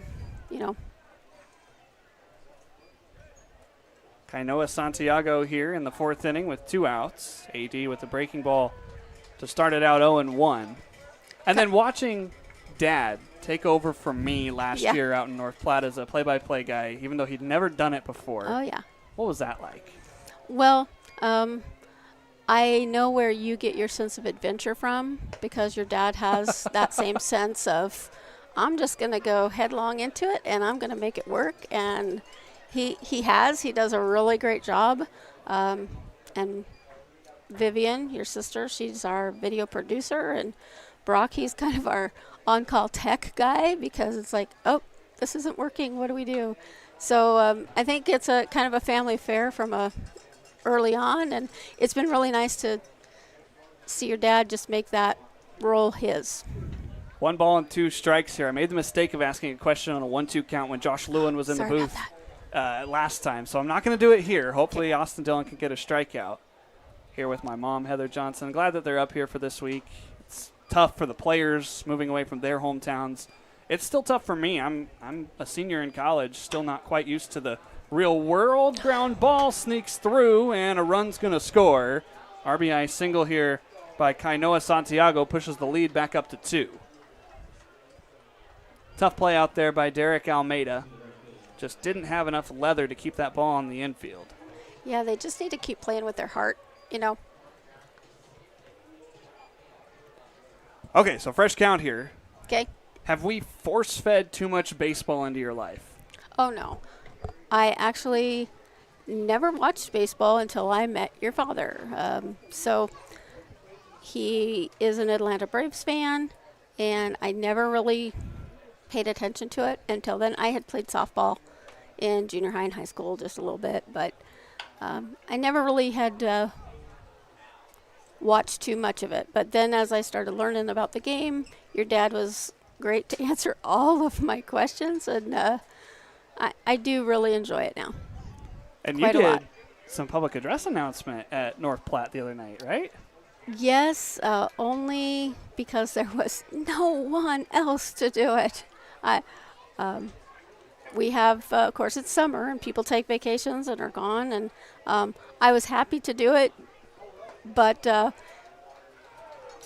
as much as I've been in front of kids and classes, it was a little bit of a nervous time for me. And actually, your dad just told me, he said, you might have to do that again before the season's over because we have a couple gaps. So I don't know what's going to happen there, but I guess I can do it for the team. No balls and 2 strikes here. A wave and a miss by Wow. Colin Bizizzo. good. The inning is over. Well, Mom, I'm so glad you're up here. I've had a great time with you guys already. We had the off day yesterday, saw some sights. Yes. And we're going to have some fun tomorrow with Dad on the air as well. Hopefully we'll have you back on. Yes, so proud of you, and keep doing what you do. All right. Go Pippins, Pips. Pippins are up to bat next, down by 2 here at the Orchard. Gear up for summer like no other with Go Word. Legends Cup. From the first whistle to the final goal, it's a 3-month marathon of massive payouts. Kick it with us every Thursday from June to August for a chance to win your share of $275,000. Just use your Legends Rewards card to earn entries. The stakes are high, the prizes are huge. Legends Cup, only at Legends Casino Hotel. The pitch is calling. Will you answer? A couple years ago when I was in high school, I had braces. I didn't wear my retainers or anything, so I came back and I've shown a lot more progress with this time around than last time around.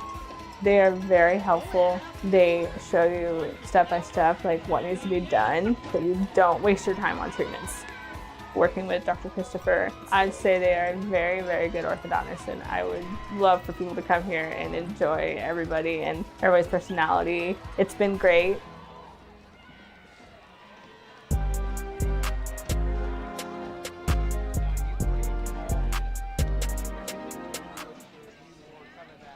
AppleSox scored 1 in the top of the 4th inning, and the Pippins will have to score at least 2 throughout the final half of this game. Yakima Valley will send up Abel Ramos and then the top of the order for the 3rd time.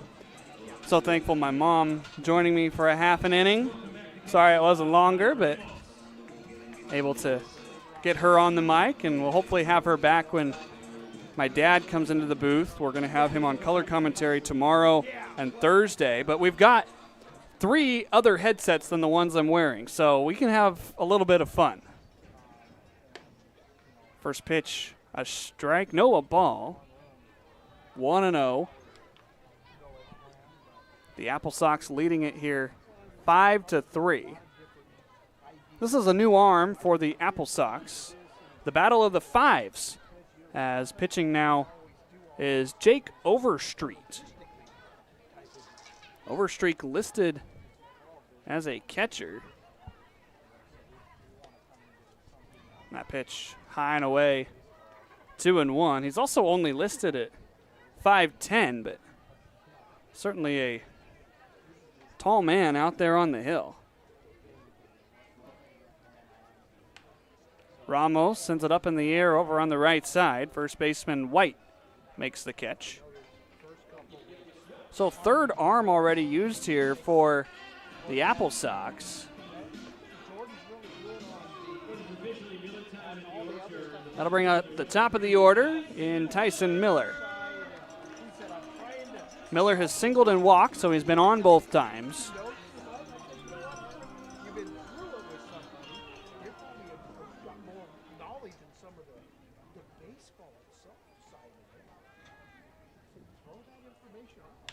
A line drive into center field. Shields will make the catch. Hard hit for Tyson, but quickly 2 away.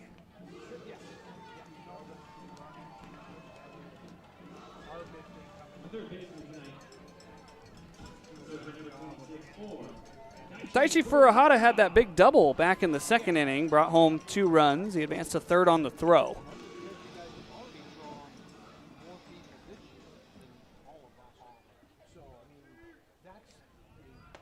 Showing bunt there, but a called strike anyway, 0-1. I wasn't trying to shove the mic in your mouth, but you sounded really quiet to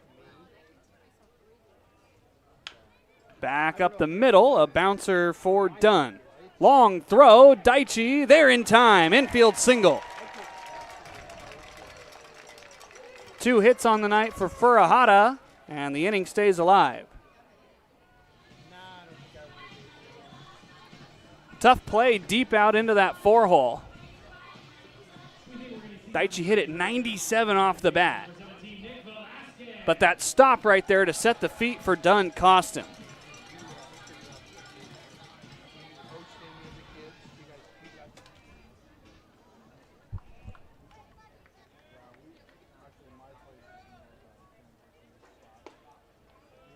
Nick Velasquez with a chance to tie this game with 1 swing. So far tonight, a single and a fly out for Nick.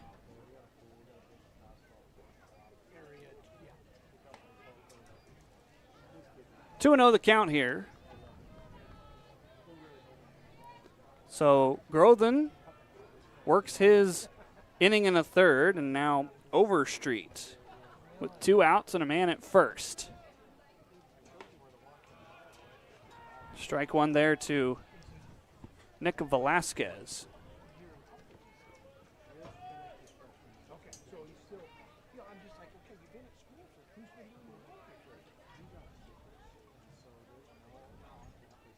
Two one, shot the other way. This is going to get down in front of Santiago. The middle of that Pippin 4-headed monster coming through with back-to-back singles. Let's see if the 4th and final member of that crew can come up with his first hit today, Parker Burt.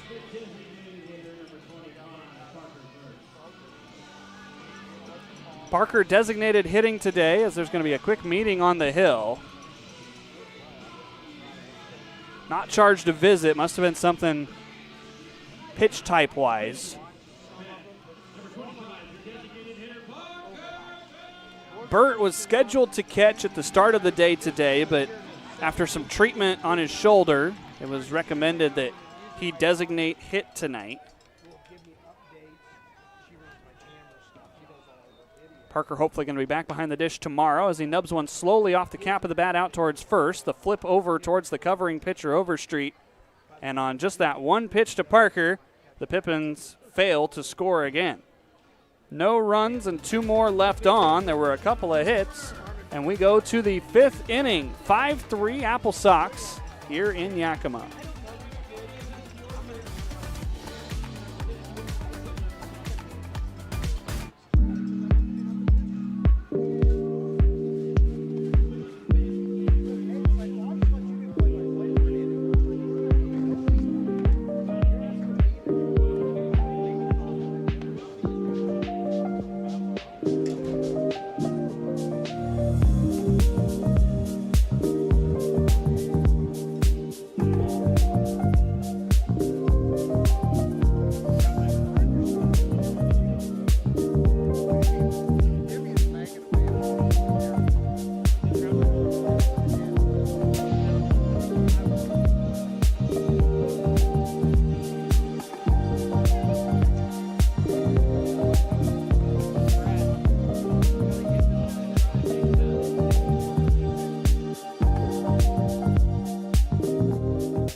At Cascade Natural Gas, we help smart businesses cover their bases.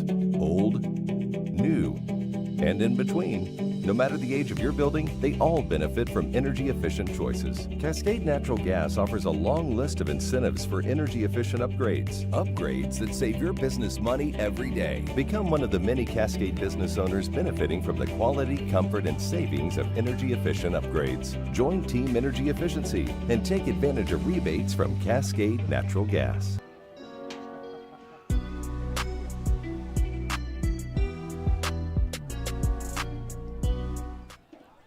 Austin Dillon still out there here in the 5th inning. as the Pippins hurler misses outside for ball one. 5-3 here at the Orchard. 5 hits for the AppleSox, 6 of them for the Pippins. Count now 1-1. So despite the fact the Pippins out hitting the AppleSox, they trail on the scoreboard 5-3. A couple of walks given up by AD, part of that. Wenatchee definitely needs to win tonight. Bellingham up there at the top of the division with them. 3-1. Pippins, of course, need to win as well. Try to remain as close as possible with the Raptors and remain in second place in the South, trying to set themselves up for an auto bid or a wild card when we get to the second half, as there's a walk. First man to hit Landon White is on base. Here's Joe Copeland. AD worked a very quick third inning on 7 pitches, gave up a run on a hit and an error in the fourth. That was, of course, after the 4-run first. Yakima Valley has some bodies moving around in their bullpen. Let's see if Austin can at least get through 5 here. Pitch count at 83. A wave and a miss on that breaking ball to make the count 0-1.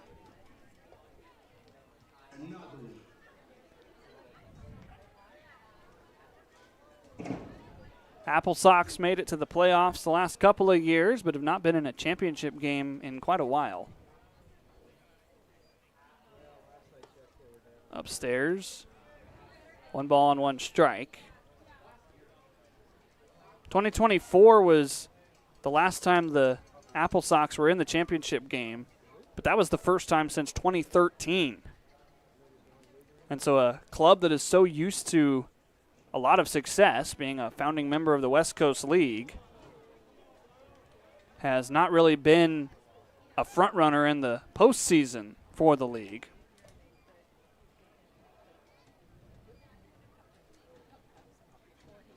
Mitch Darlington has done a good job with the squad. He was named co-coach of the year in 2024. So there's a ground ball foul.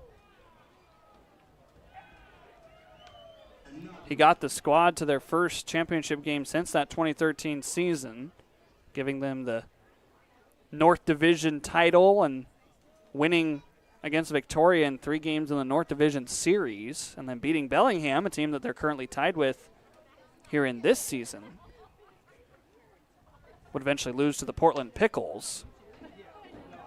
Full count here as AD throws ball 3 to Joe Copeland, 0 for 1 today with a walk and a run scored.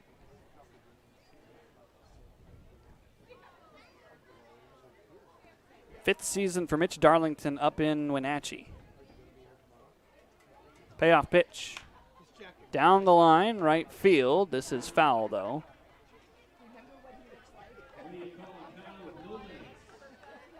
Copeland, the designated hitter tonight. Of course, the head coach before Mitch Darlington was Kyle Crustangel. Crusty spent a couple of years up in Wenatchee. Runner goes. The pitch is upstairs, ball 4. Back-to-back walks issued here by AD, and the bullpen might need to get hot a little bit quicker. Salsa going to head out and have a meeting with his pitcher. Walks to White and Copeland.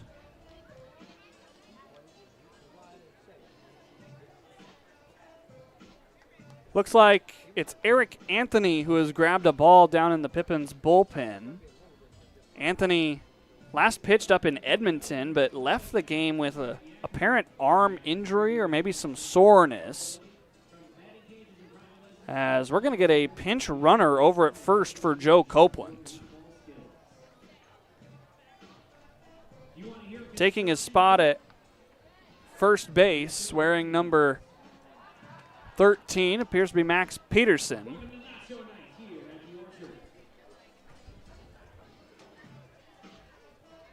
So Copeland's night done as the designated hitter. He's walked twice. He's flown out.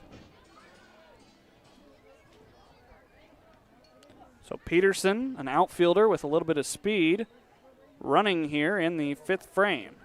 AppleSox trying to get some more runs on the board. Bunt drop down. Dillon going to be the only one to field it. He'll have no play. Infield single for Cooper Brass, and the bags are loaded with nobody out.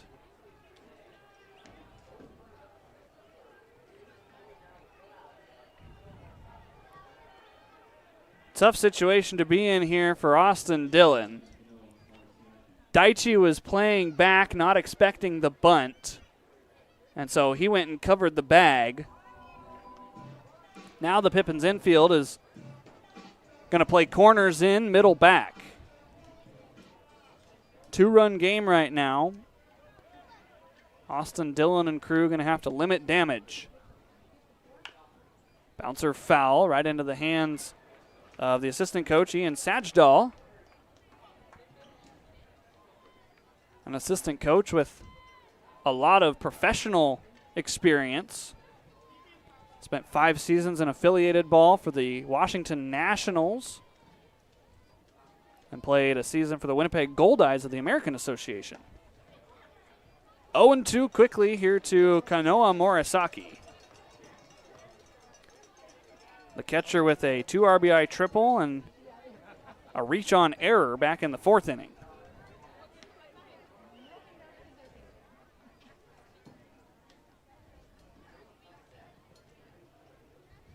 Wave and a miss. Third strikeout. No, one more. 4th strikeout, Austin Dillon. AD with more strikeouts tonight than he had coming into the game. Or at least he tied that number. He had 1 strikeout the last couple of outings. 1 in each game. That's a big first out to get because now you're a double play from getting out of this situation unscathed. This is James Castagnola.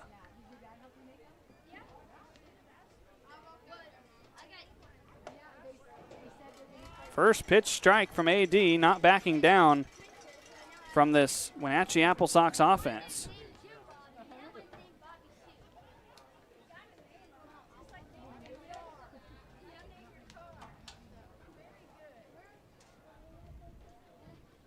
Oh, 1 on the ground. Daichi blocks it. He's going to go to first. Had a play at the plate. So a run will score, and a second out comes onto the scoreboard. Man, Daichi had a chance to go home with that ball. What happened that he didn't? RBI ground out, 5-3, that scores Landon White.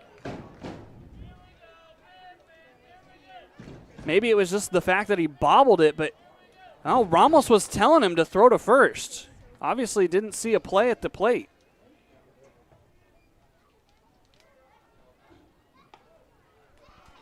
First pitch strike here to Raphael Dunn. Both runners moved up on the ground out. So Peterson is over at third, Brass is at second. But with 2 outs here, if you can only get 1 run across, Pippins' defense going to feel pretty good. Time going to be called by Ramos. That'll be a disengagement, and now it's going to be a visit. Pippins trying to buy some time for the bullpen. Eric Anthony getting hot quick. You've got the top of the order waiting on deck, Jonas Shields.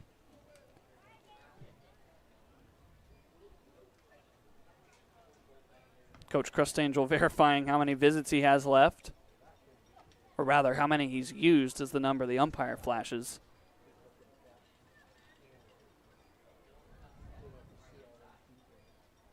Oh, 1 plunked him.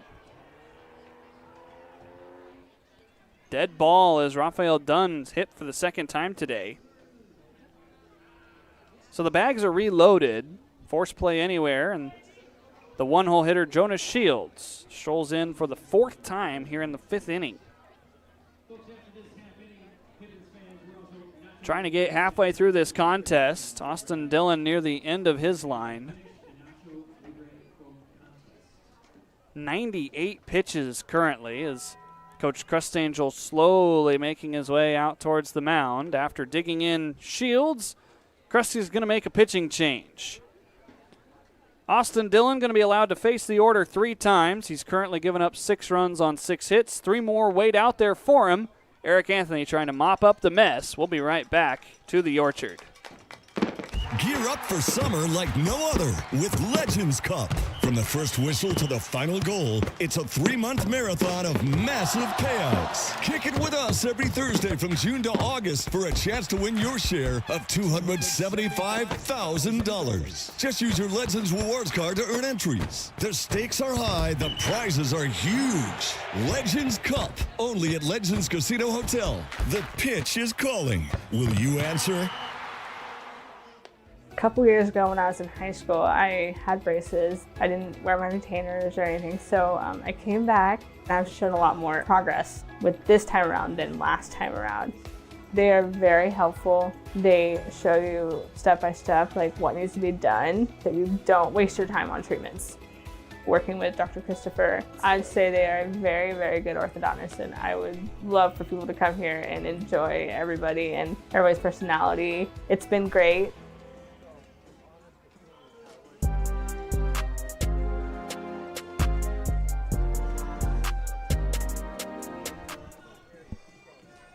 Out of the pen comes Eric Anthony from Puget Sound, native of Santa Barbara, California.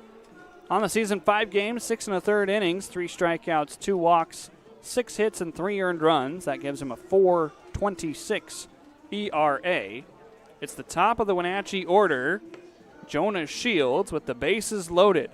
Peterson at third, Cooper Brass at second, and Raphael Dunn at first after his second hit-by pitch tonight. Had a little bit of a fireworks show out beyond the outfield wall as we were going to that pitching change break. Some folks setting off some fireworks a little bit prematurely if you're talking about the 4th of July, which the Pippins will not be in Yakima for. Pippins' next road series will be over that 4th of July weekend, the 3rd, the 4th, and the 5th, down in Bend, Oregon to take on the Elks. Pippins are home until then, though. 3 games here against the AppleSox, 3 games this weekend against the Falcons of Kelowna, and then 4 straight non-league contests starting on Monday. Dub C, 2 games with Northwest Star, and a Thursday game against the Portland Gherkins. Pippins All-Stars will also have their first game, a group of former Pippins, a couple former Bears, some local folks that are going to play a baseball game against the Portland Gherkins. That'll be on July 3rd. So technically 11 straight games in 11 straight days here at the Orchard. Anthony starts off his appearance with a first pitch strike. Jonas Shields is 1 for 2, a single, a fielder's choice, a walk, and a run scored. AppleSox already have 1 on the board here in the 5th inning.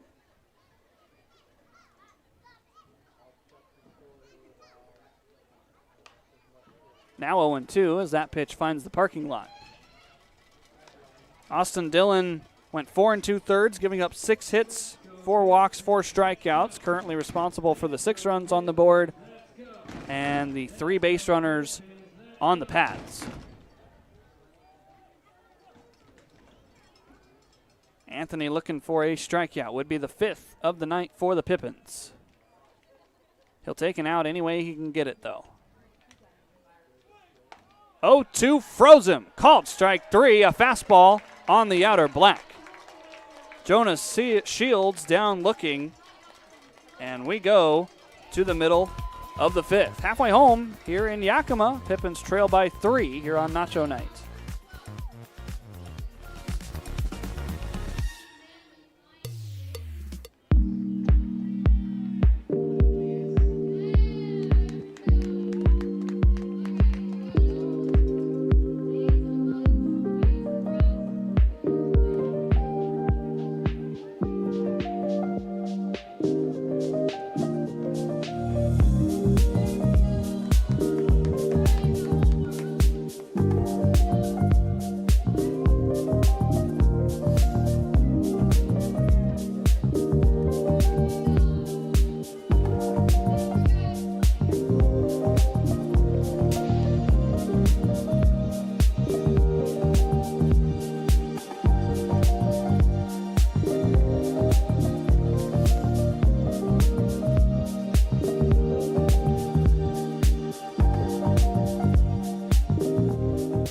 At Cascade Natural Gas, we help smart businesses cover their bases. Old, new, and in between. No matter the age of your building, they all benefit from energy-efficient choices. Cascade Natural Gas offers a long list of incentives for energy-efficient upgrades. Upgrades that save your business money every day. Become one of the many Cascade business owners benefiting from the quality, comfort, and savings of energy-efficient upgrades. Join Team Energy Efficiency and take advantage of rebates from Cascade Natural Gas.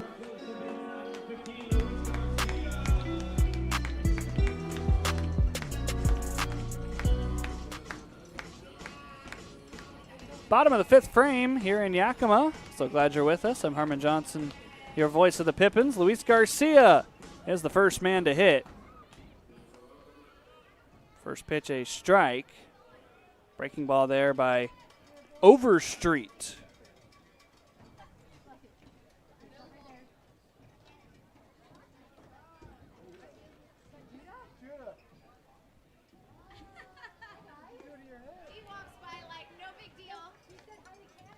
Well, the official scoring software we use says this is Hiroshi Johnson.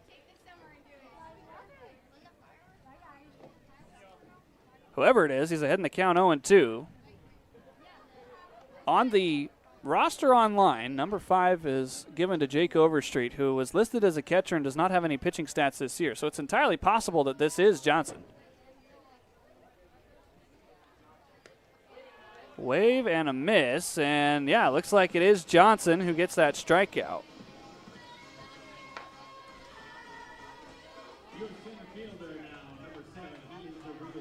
So that means Johnson was the one that came in the 4th inning.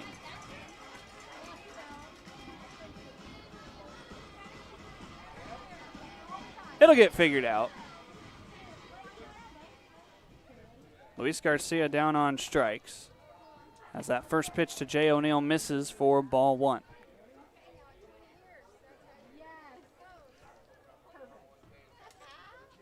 That makes a little bit more sense. 2 balls and no strikes. So the stats for Johnson, native of Redmond, Washington, pitching here in his 4th game. 2-0 back into the netting. He's got a 1-1 record with 10 innings under his belt coming into this contest. 6 strikeouts, 6 walks, 11 hits, and 3 earned runs.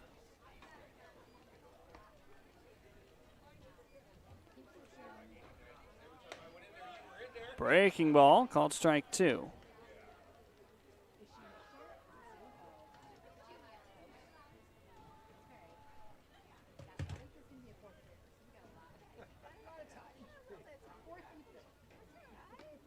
Jay watches it to run the count full. Pippins trailing by 3 here. Hits are tied at 6. 1 error so far in the game. It's charged to Yakima Valley. More specifically charged to Nick Velasquez. O'Neill draws the walk. Second time he's been aboard today. Pippins have had base runners. They've left 7 men stranded through the first 4 innings. The bigger problem has been bringing them around to score. Levi Sotomayor 0 for 2 today, trying to at least advance Jay on with 1 out.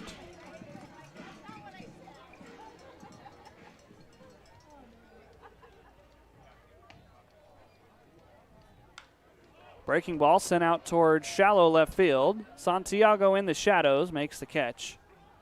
Sotomayor 0 for 3 today. So now Derek Almeida, walking a pop-up, has scored 1 of the Pippins' 3 runs tonight.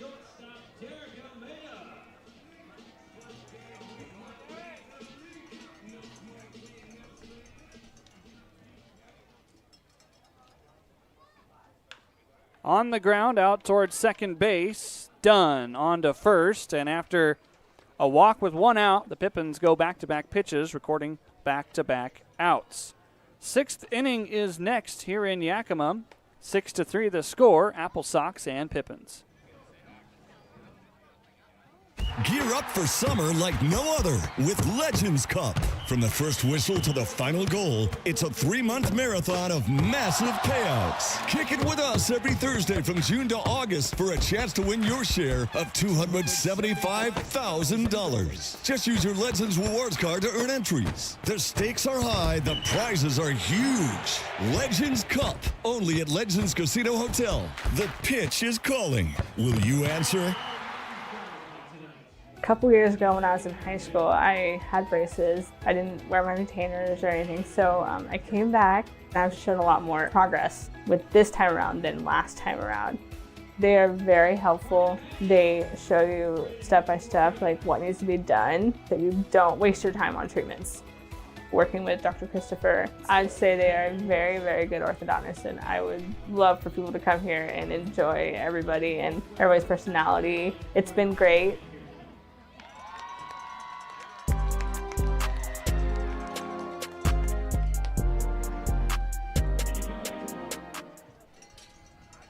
Welcome back to Yakima.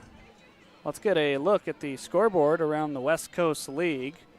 There are the games that were happening tonight. The scores are as follows. Top of the 6th in Bend.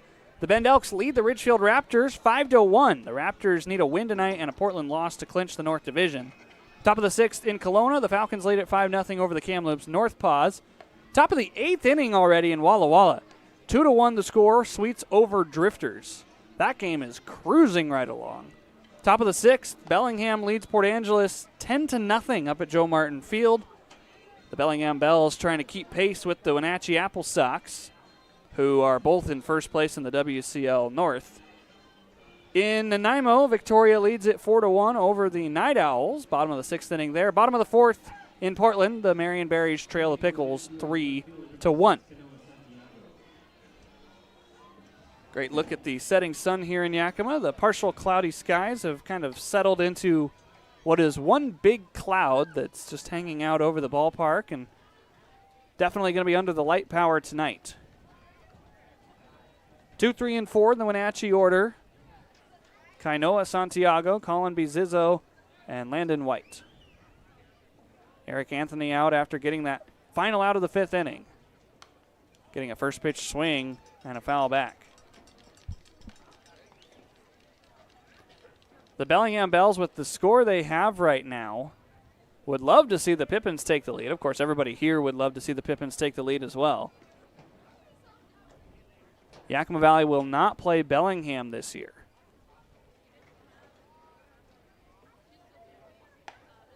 Oh, 0-2 quickly. In fact, after this weekend, the Pippins will not see a North Division team in the second half. It'll be all South opponents, including 6 games for both Portland and Corvallis. Here's a shot into center field. O'Neill ranging back. He has it. 1 away here in the 6th. Don't want to jump too far ahead of ourselves, but the second half starts for Yakima Valley on the road with Bend for 3. Then they host Ridgefield for 3. Go to Walla Walla, and then the All-Star break. And then a non-league game, 3 games against Portland, an off day, 3 more in Walla Walla, 3 against Corvallis, Springfield, Corvallis, Portland. That is how the second half goes for the Pippins. They have to play Portland 6 times, they have to play Corvallis 6 times, they have to play Walla Walla 6 times. So 18 of the 27 games are against 3 teams. Going to be very familiar with the Sweets, the Knights, and the Pickles by the end of the season. 0-1 on the ground, a chance for Velasquez. Gets a friendly hop, 2 away here in the 6th.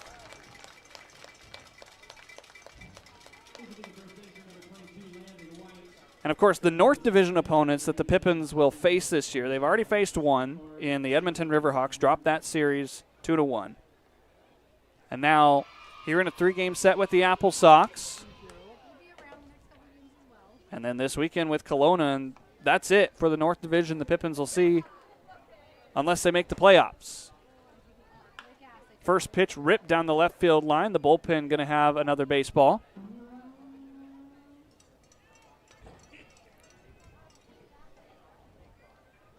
So it's 0-1 here to Landon White.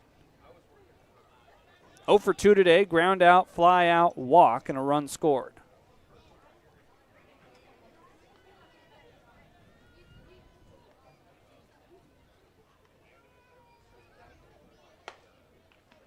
One ball and a strike.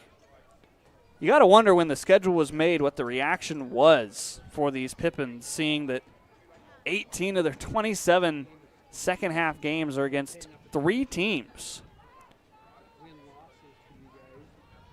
And notably, all 6 against Walla Walla in the second half are on the road. 1-1, a base hit into left field. An even 100 miles an hour off of the bat of Landon White, and he is now 1 for 3 today.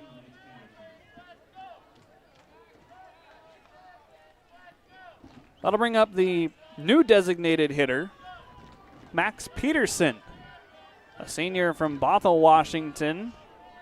Ran for Joe Copeland, and now getting his first hacks tonight.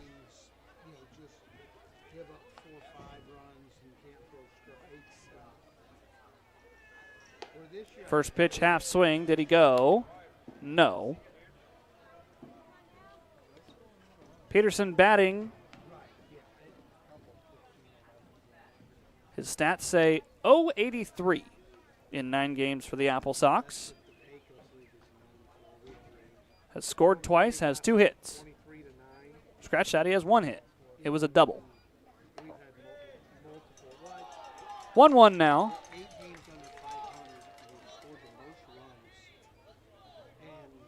Mitch Darlington with some words for home plate umpire Jacob Fisher down at third base. Didn't like where that pitch was called a strike.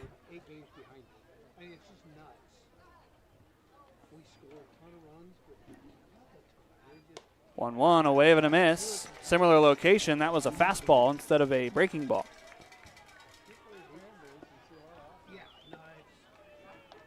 Two seasons at Everett for Max Peterson, and then pitching at Northwest Nazarene this last year. Playing at Northwest Nazarene, I should say. 25 games, he batted .244.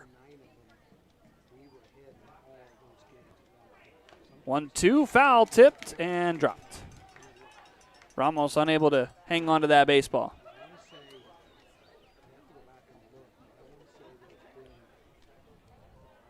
It'll certainly be interesting with the way the second half falls for the Pippins. Again, can't get ahead of ourselves, but those long series in the dog days of summer, certainly going to be a grind. 1-2, wave and a miss up at the eyes. Eric Anthony comes in and sets down 3, only allowing the 1 hit in the 6th. We go to the bottom half. Pippins need 3 runs to tie here at the Orchard.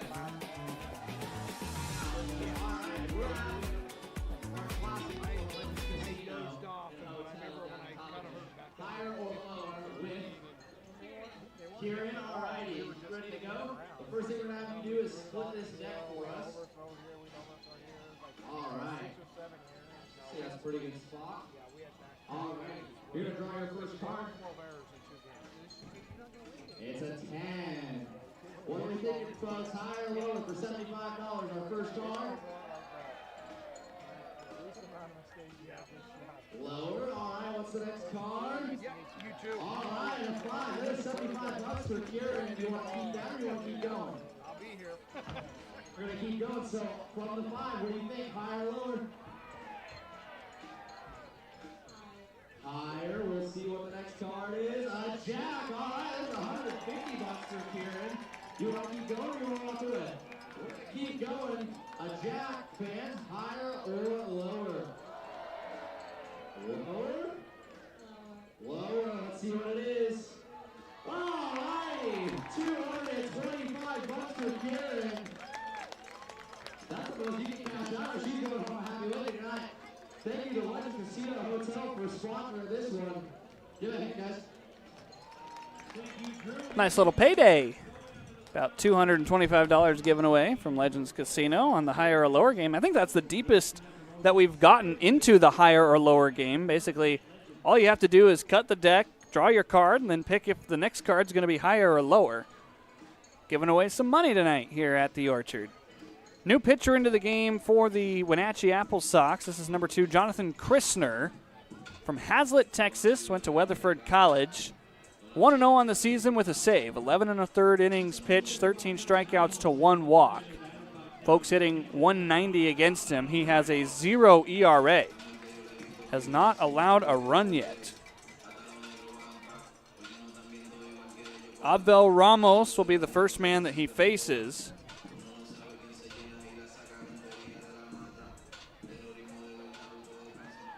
Ramos 0 for 1 today, a walk, a run scored, and a pop out. First pitch strike, Jacob Fisher had to put his hand up as Mitch Darlington walked off the field from third base. So the AppleSox coach definitely in the ear of Jacob Fisher.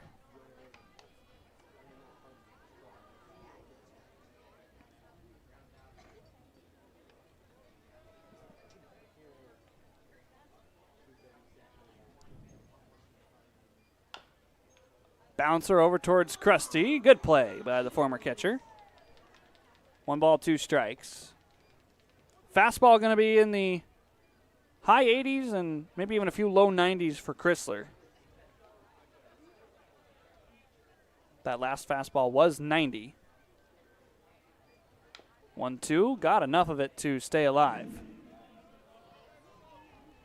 Top of the order is next for Yakima Valley. Tyson Miller's been on twice. So has Daichi, so has Nick. Problem is out of those 3, only 1 run has scored. 1-2 out towards second. Dunn gets it on a couple of hops, and that is out number 1.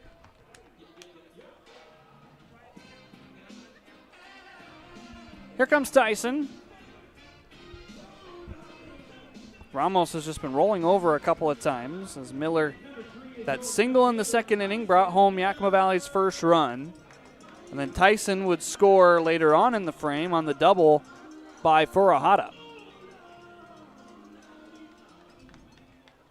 Pippins have a couple of extra base hits tonight. Jay O'Neill had a double back in the 3rd inning that set up Luis Garcia and he over in scoring position with only 1 out, but the Pippins failed to score.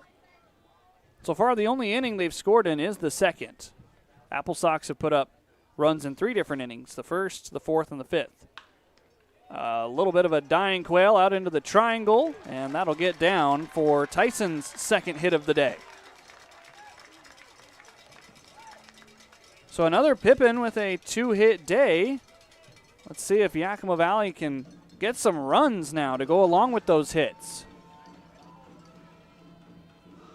Daichi Furuhata, 2 for 3, a double, a single, and a strikeout.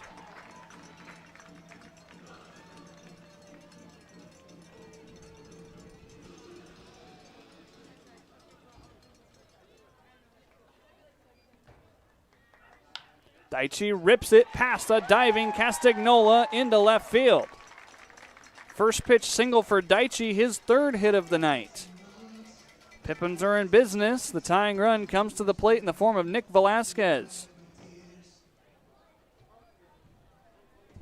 This ball came off the bat at 92 for Daichi, as he just pulled it past Castagnola, not ready for the heat at the hot corner. Catcher Morisaki talking pitch mix with his pitcher Chrysler.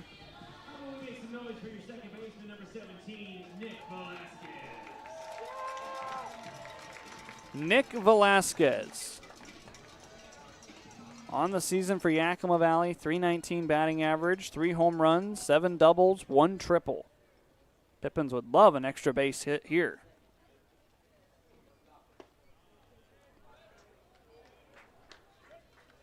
For Nick, he's scored 22 times. He's driven in 19. Responsible for 41 of the runs the Pippins have scored this year. Got a fastball at 90 that he couldn't pull the trigger on. 1-1.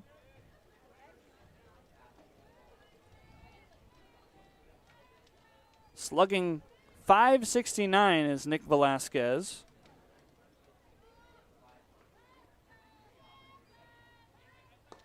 Ahead in the count here, 2-1. You've got Parker Burt waiting on deck. And barring a double play, he will hit.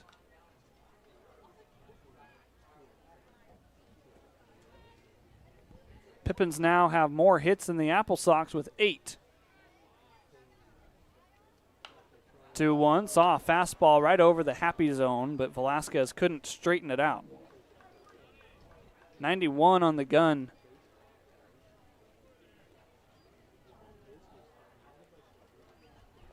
Jonathan Christner without an earned run yet this year.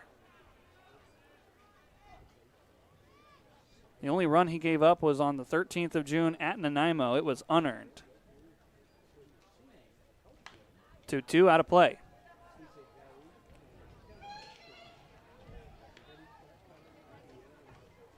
During that appearance against the Night Owls, he went 3 innings, giving up 4 hits and striking out 2. The 1 run given up unearned. Other than that, has worked 2 innings against Edmonton, Bellingham, Kamloops, and Nanaimo about a week later.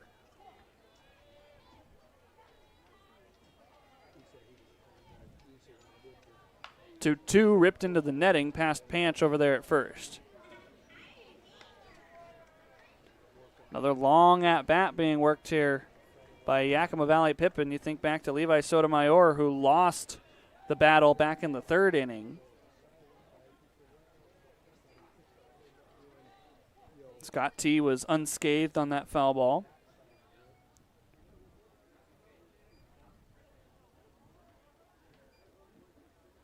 Two down the left field line. This is hooking foul, and it will be on the driveway, out of play.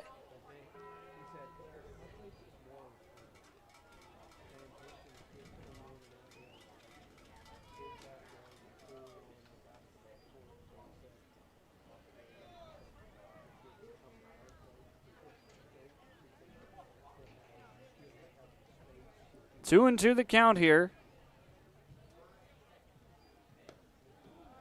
Chrysler's pitch misses down low. You could load the bases for Parker Burt and set up a potential grand slam, gives you the lead type scenario. Pippin's 7th in the league in batting average.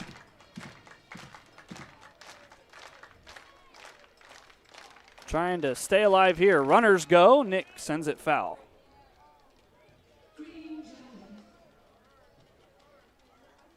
Pippin's 5th in the league in RBI. Behind Ridgefield, Walla Walla, these Wenatchee AppleSox, and Bellingham.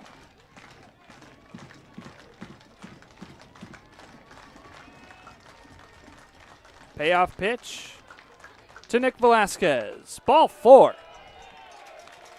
91 out of the zone, and Parker Burt has a big situation here at the Orchard.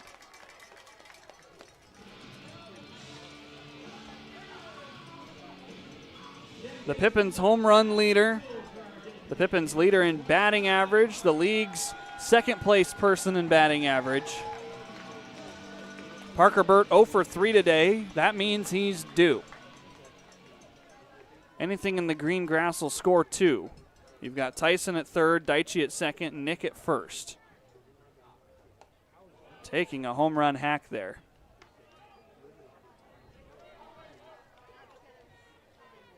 It was a 10-pitch at-bat, won by Nick Velasquez to set up the bases loaded with 1 out.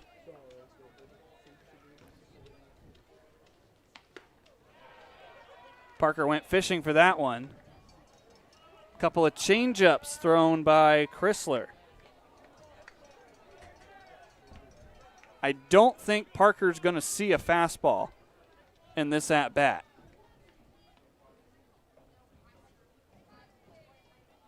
0-2. A changeup, but it was outside.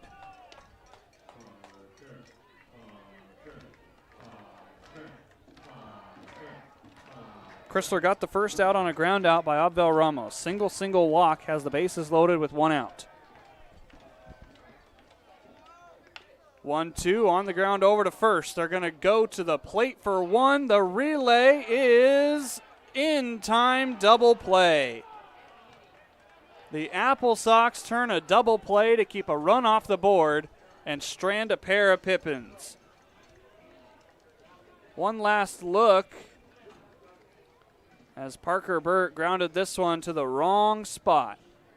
White able to grab it on one hop. The plate for one. The bag with the toe held on there by Chrysler for two. We'll be right back. Late innings are next here at the Orchard.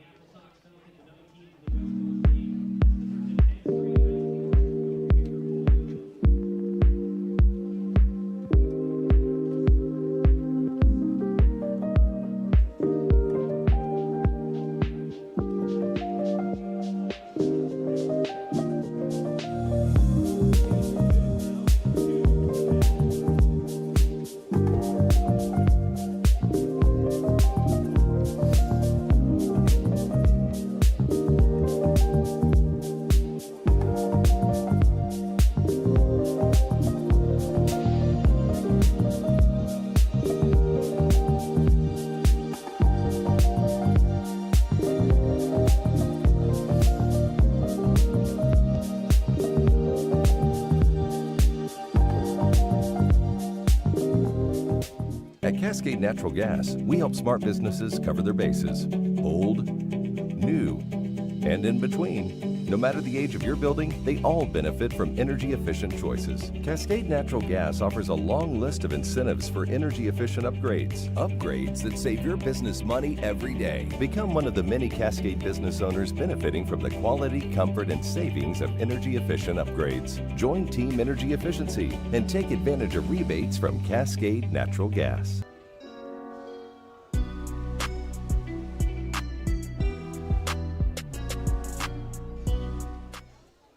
Well, the Pippins come off of that road trip against the Marion Berries and host Wenatchee tonight for Nacho Night. And then tomorrow, Pip and Putt Golf Night, celebrating sports with smaller balls.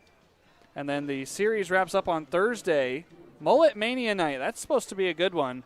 You can either get in free because you have a mullet haircut, or we'll have a spot outside the ballpark where you can get a mullet haircut and then be let in for free.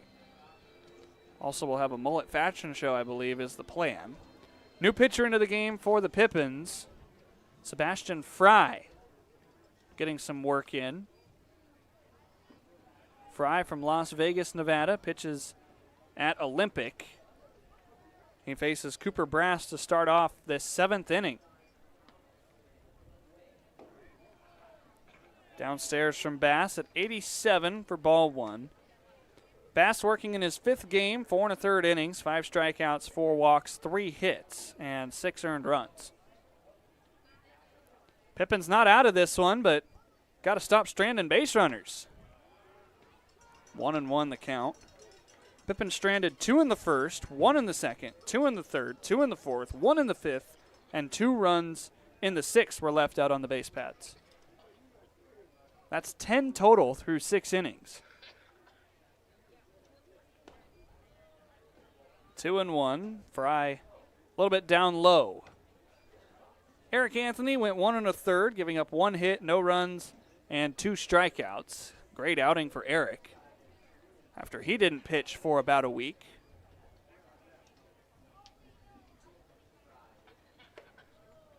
Breaking ball that time, but it stayed upstairs, 3-1. Last thing you want to do here if you're the Pippins is start losing control on the mound. It's been a decently pitched game so far. Brass went chasing that one. That was ball 4. So despite Dillon walking 4, he gave up the 6 runs, but his offense was right there in the early innings. Pips have just tapered off since.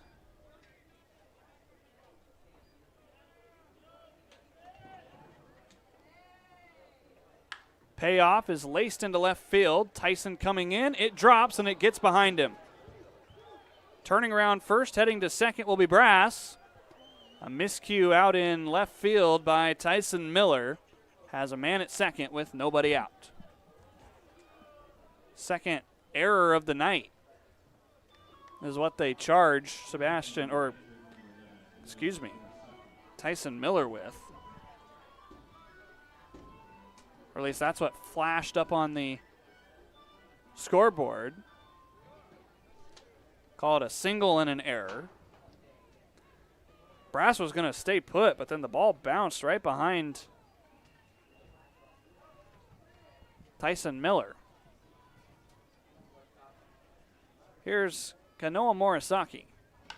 First pitch into the gap in right center field. This is well hit, going back, and this is off the base of the wall. Scoring easily will be Cooper Brass, and a stand-up double for Kanoa Morisaki makes this now a 7-3 lead for the AppleSox.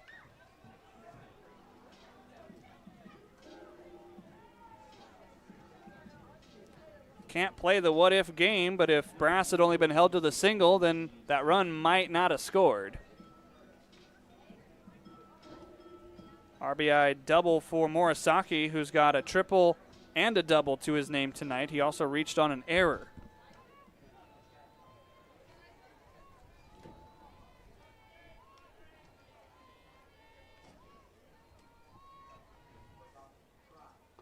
First pitch, wave and a miss by James Castagnola.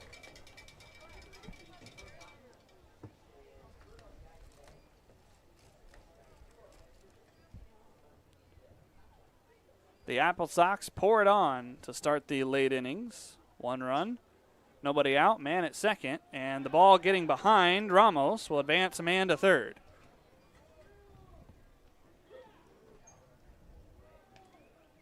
Ramos struggling behind the dish defensively the last week or so. And it's tough to watch because the bat has slowly dwindled as the weeks have gone on for Ramos, who started out so hot. Infield plays in for Yakima Valley. 1-2 now.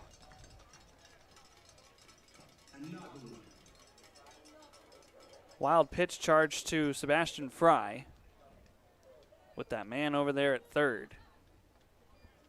Pippins looking for an out somewhere. 1-2, might get it here. Garcia settles. Runner's going to tag at third. Garcia makes the catch. Here comes the throw from Luis. It is offline. And a sacrifice fly by James Castagnola extends the lead to 8-3. Luis might have had him had the throw been on target, but Ramos had to pull up the third base line. Trading out for a run, and the score now 8-3.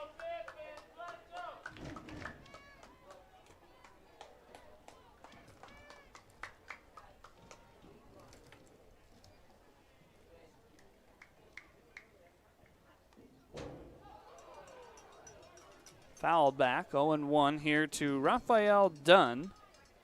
0 for 1, a strikeout, and been hit twice.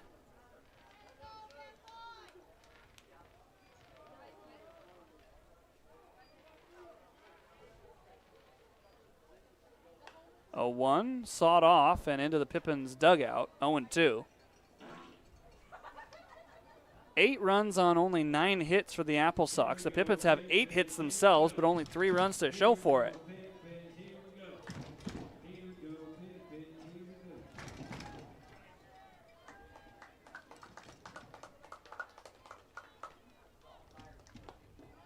Downstairs from Bass.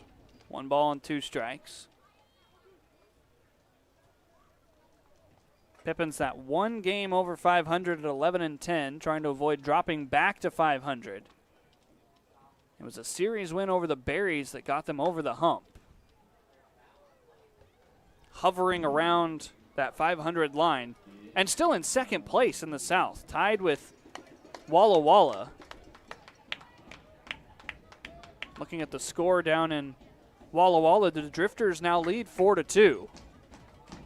So if the Pippins can come back and get a win, you move into second place by yourself. 1-2, wave and a miss on the changeup by Sebastian Fry. There's 2 away. Back to the top of the order for the 5th time, Jonah Shields. So the Sweets down 2 in the top of the 9th inning against the Drifters over there at Borleski Stadium. Really means that the Pippins need to get a win tonight so they can be that game of separation.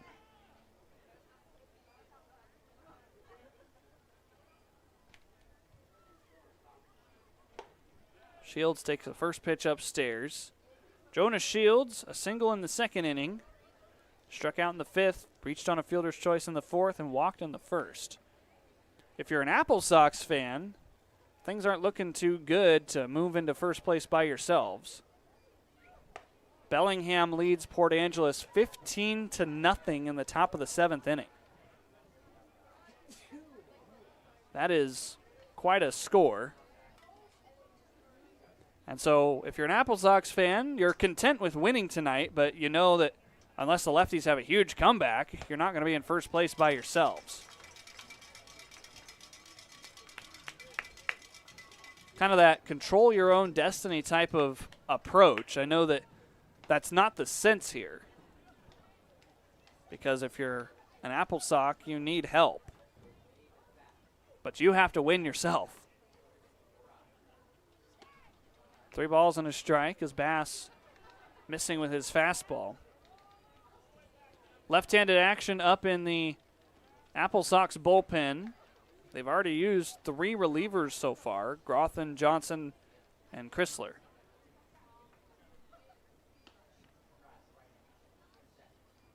Three-one fastball right off the top of Ramos's mask. It's now a full count.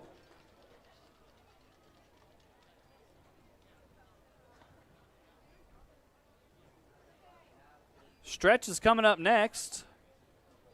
Pippins trail by 5. Going to need some offense over the last 3 innings.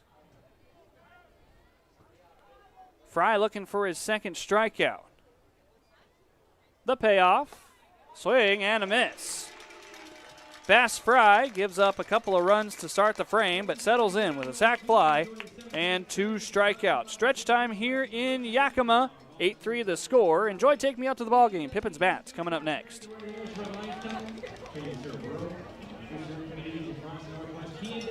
Growing the future of healthcare right here at home.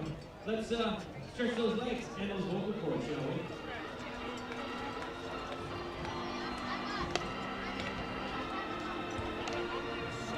Everybody.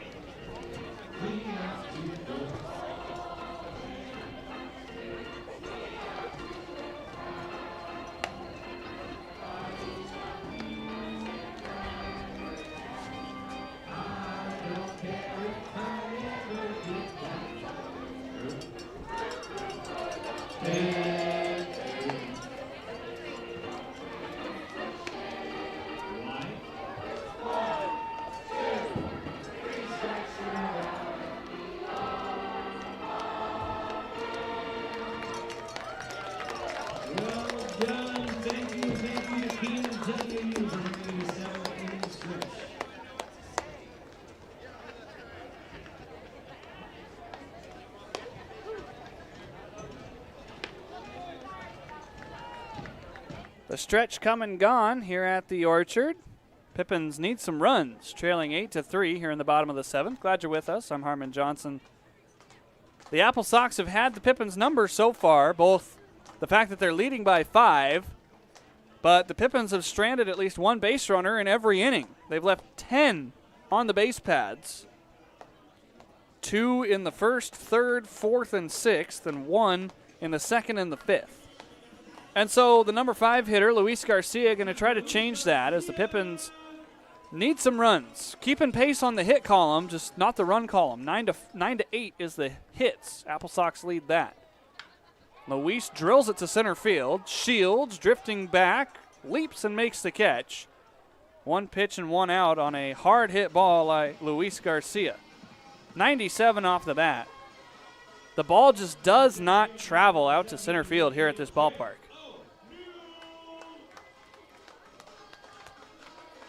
So Jay O'Neill, who's got a double and a walk today to go along with a ground out.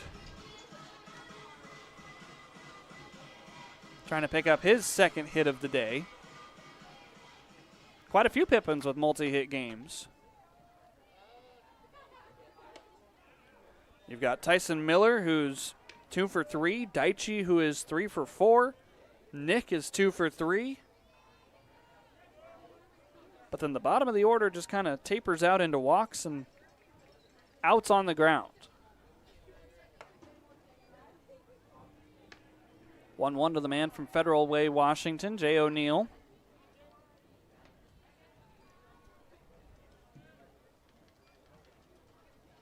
Still Chrysler out there working.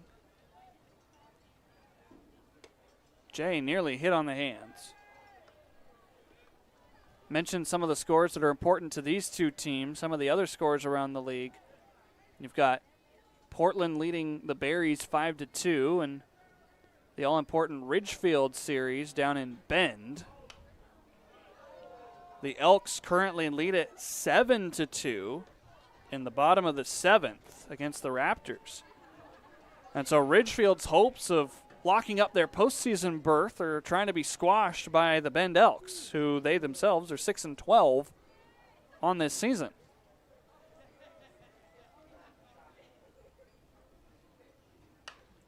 Two out of play.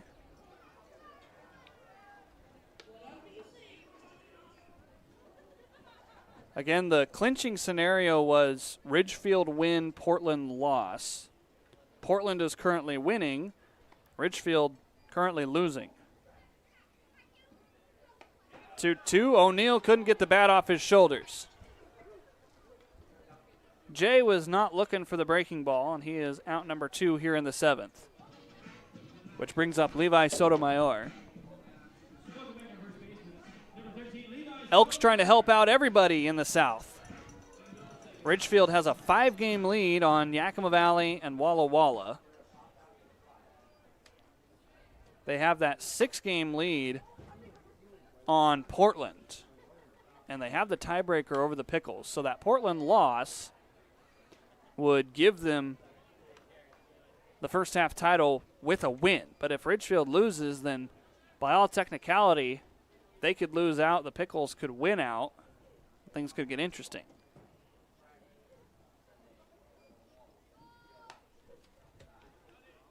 One and one here to Sotomayor.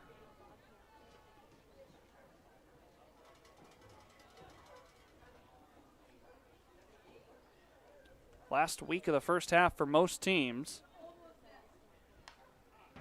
Levi behind in the count here, 1-2.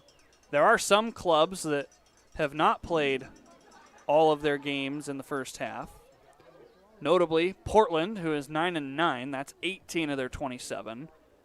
Bend is 6-12, also 18. So they had some non-leagues in there. So their first half will be another 3 games long. 2-2 up the middle and past the glove of brass. Levi Sotomayor picks up a hit with 2 outs, and the 7th inning continues for Derek Almeida. Almeida walked in the second, and then back-to-back plate appearances with an out, a pop out in foul territory, and a ground out to second base. In the north, you have Victoria, who has only played 18 games. So a few teams still trying to finish out their first half schedule. Foul ball past third base. What's interesting, though, is depending on how the schedule works out, you're going to have a couple of teams that are playing second half games and a couple of teams that are playing first half games.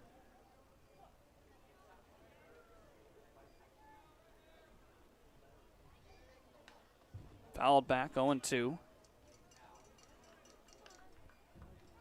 Quite an interesting system the West Coast League uses. Quite a few summer and minor league systems use that. The ball boy trying to figure out which side of the field to go to. He was halfway to the dugout for the AppleSox, but didn't want to be in enemy territory. So he froze for a moment. Ball 1. You see a lot of the minor leagues for MLB and affiliated clubs doing first half and second half type schedules. I believe the second half just started for most of the minor leagues.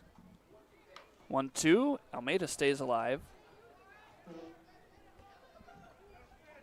At least in AAA, I know that the second half has already started, which is crazy to think here at the end of June.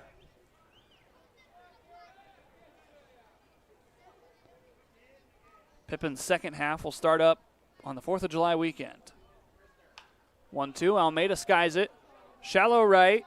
Dunn, the second baseman, over by the line. He falls to a knee, but he makes the catch in foul territory to end the inning. Pippins leave another man aboard without scoring a run. And we go to the 8th inning. 8-3. AppleSox and Pippins coming towards the finish line.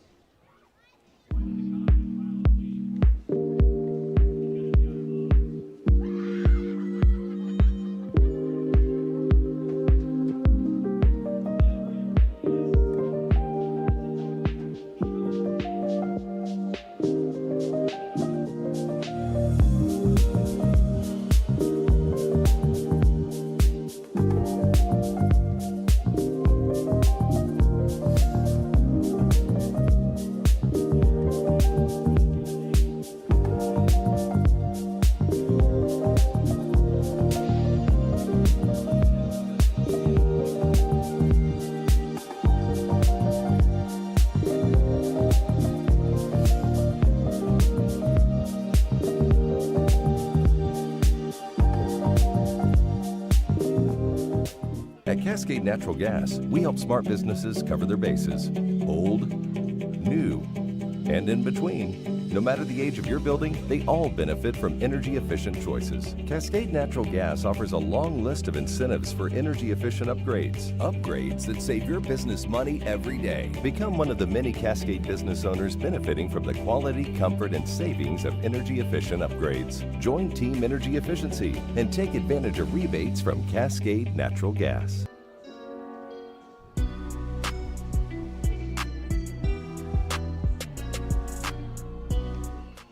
Cotton Candy Skies here at Yakima County Stadium, top of the 8th inning. It's 2-3-4 for Wenatchee. A defensive substitution here for Yakima Valley. Malachi Emery Henderson is now in the game in left field. He will take the spot of Tyson Miller. Bass Fry back out there for his second inning of work, firing ball 1 to Kainoa Santiago. 2 singles, a pop out, and a fly out. And I can't help but every time I say Santiago's name, think about the movie A Few Good Men. Every time I say Santiago, that's, of course, one of the privates in that movie. He was the one that was killed.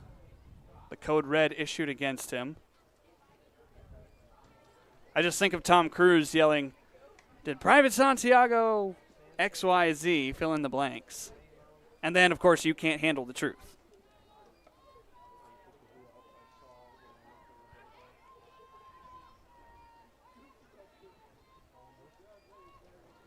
"3-0 here. Fry able to stay in the count here.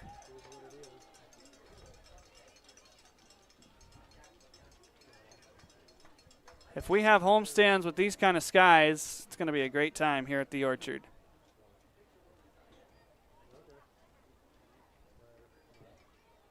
"3-1 ripped, and there's no doubt about this one.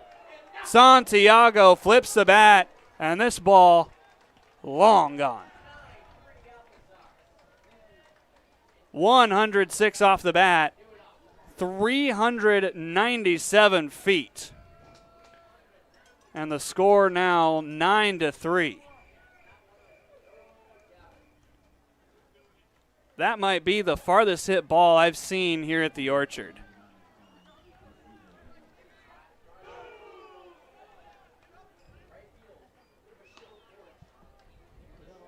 Didn't need Jersey Mike's land out there, as Garcia, all he could do was watch helplessly.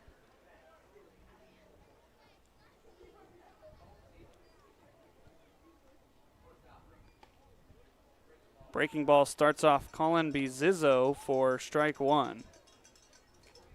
My goodness.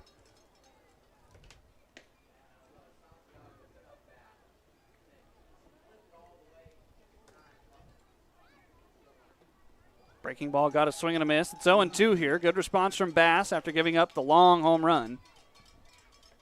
The mountain becomes taller for the Pippins. They'll need 6 over the next 2 innings if they're going to come back and extend this game.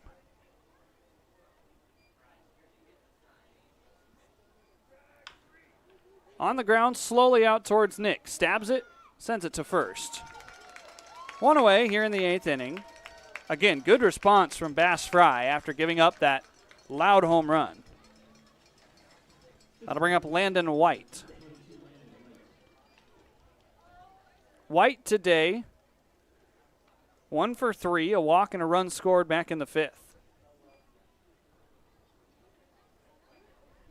Pippins have action down in their bullpen. Hard ground ball past Daichi and past Derek into left field. A 1-out single for Landon White gives him his 2nd hit of the day.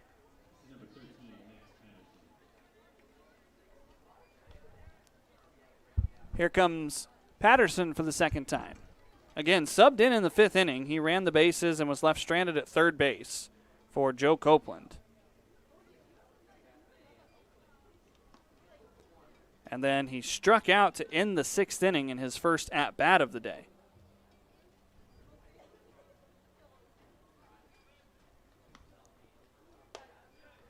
Bass misses high and away.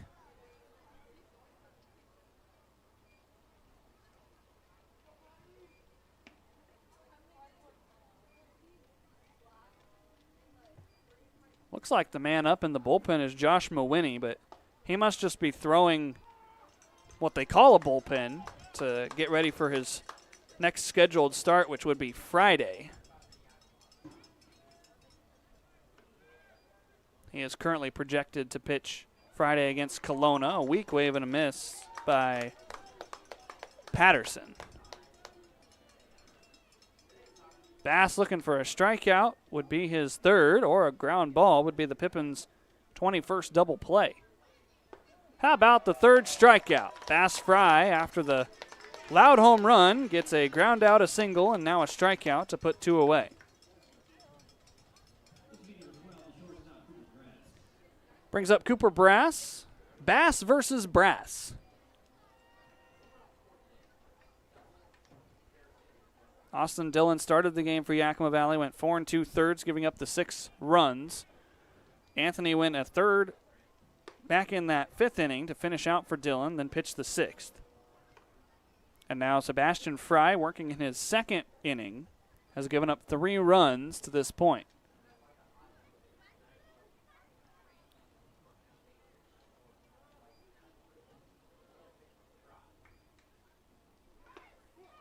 Bounces in, but Ramos able to handle that one. Landon White stays put.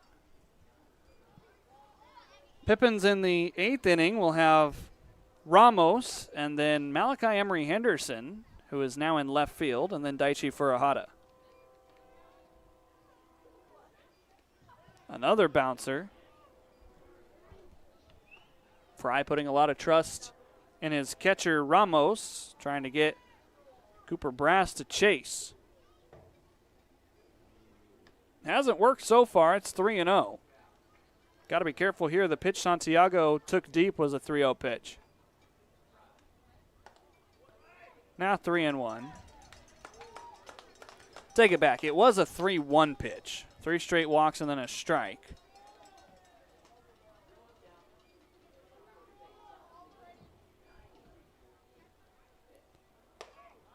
Three and 2. Cooper Brass was starting to walk to first.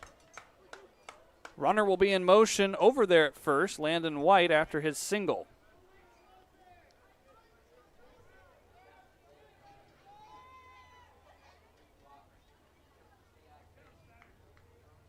Payoff pitch. Breaking ball down and away for ball 4. Brass aboard for the 4th time today. He had 3 hits. So now 1st and 2nd, and Kanoa Morisaki, who has a triple and a double.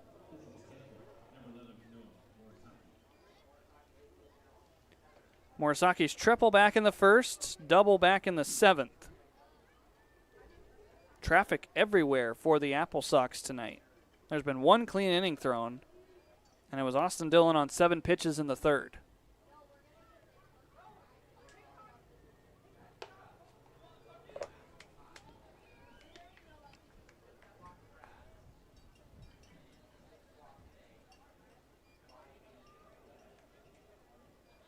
Dillon walked 4 batters in his 4 2/3. As here's a pop-up drifting out of play and into the stands. Anthony did not walk a batter. And Bass actually has only walked 1, his most recent. So everything else has been off of hits, which the AppleSox have 11 of. Just some tough luck defensively for the Pippins. 1-1, ripped, but well foul. 101 off the bat.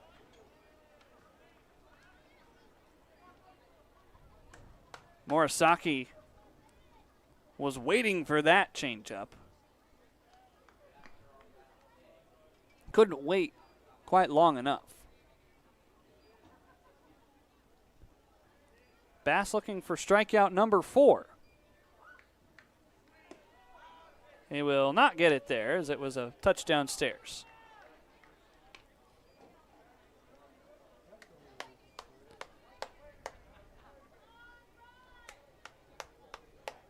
So 2-2 the count, 2 men on. White at first, Brass at second. Just a touch up and in. That pitch was a good location. Count runs full, runners will be off again.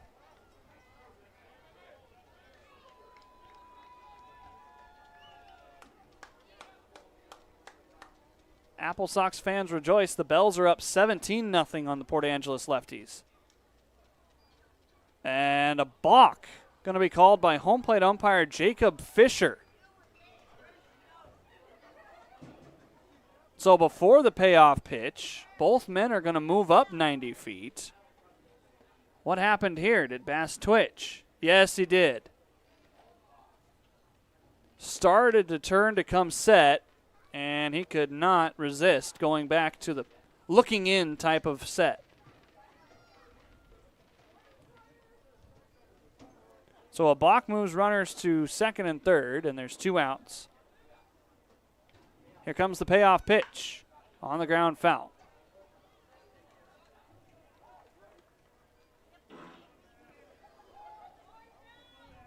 Haven't seen a balk in a while.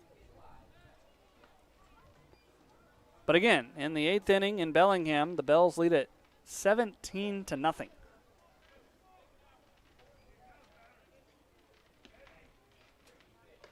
"3-2, did he lean into it?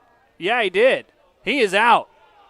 A strikeout for Bass Fry. That's his 4th. Home plate umpire Jacob Fisher says that Kanoa Morisaki leaned his elbow guard right over the plate. Not much argument had from the AppleSox. So it's 4 strikeouts for Bass. And we go to the bottom of the 8th, 9-3 AppleSox.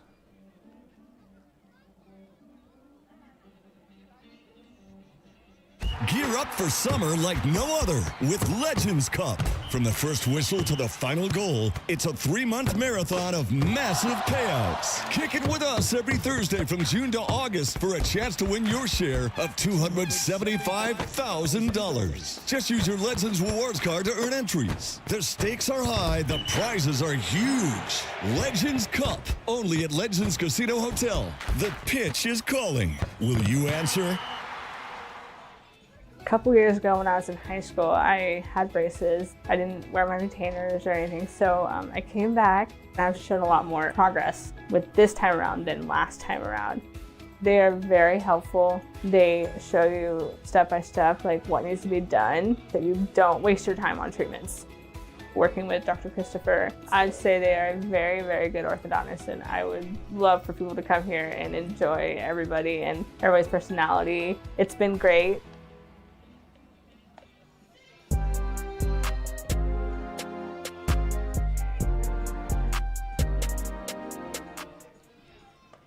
Bottom of the 8th inning here at the Orchard. New pitcher into the game for the AppleSox. Wearing number 35, Jacob Gabler, a senior, 6'6", 240 from Edmonds, Washington.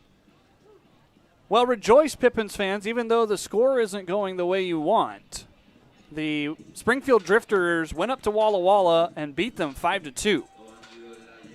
And so the Pippins going to remain in a tie for second place if they lose. If they win, they'll be in second place by themselves. Pippins need 6 runs to tie, 7 to win. They've got 6 outs to work with here against Gabler, the 4th man out of the bullpen. Other things to look at. The Ridgefield score, the Bend Elks leading it 9-2 over the Ridgefield Raptors in the 8th inning. So, looks like if these scores hold, time going to be called. Pitcher Gabler going to ask to talk with his catcher. A little bit of an odd situation. If all the scores hold the way they are right now, the Walla Walla loss, obviously, Bend currently beating Ridgefield, and Wenatchee currently beating Yakima Valley here, there'll be no change in the top 3 of the WCL South. Portland currently leads it in the top of the 7th inning against the Marionberries 6-3. And so with a win, they would move to 10-9. And technically, I guess, would be over both Yakima Valley and Walla Walla because they'd have an above 500 winning percentage. But they've also played 3 less games than everybody else. So that number is a little bit skewed.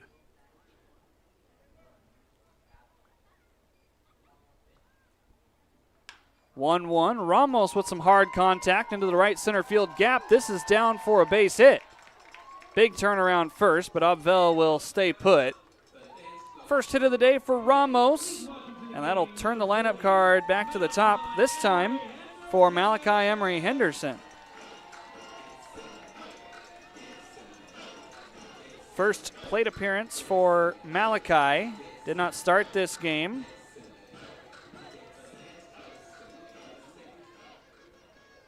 He came in defensively in the top half of this inning. Malachi with a home run hack on a heart of the plate fastball, just couldn't come up with it. Seen a lot of that from Malachi recently. Hoping that he can find a hit somewhere, just get his confidence back.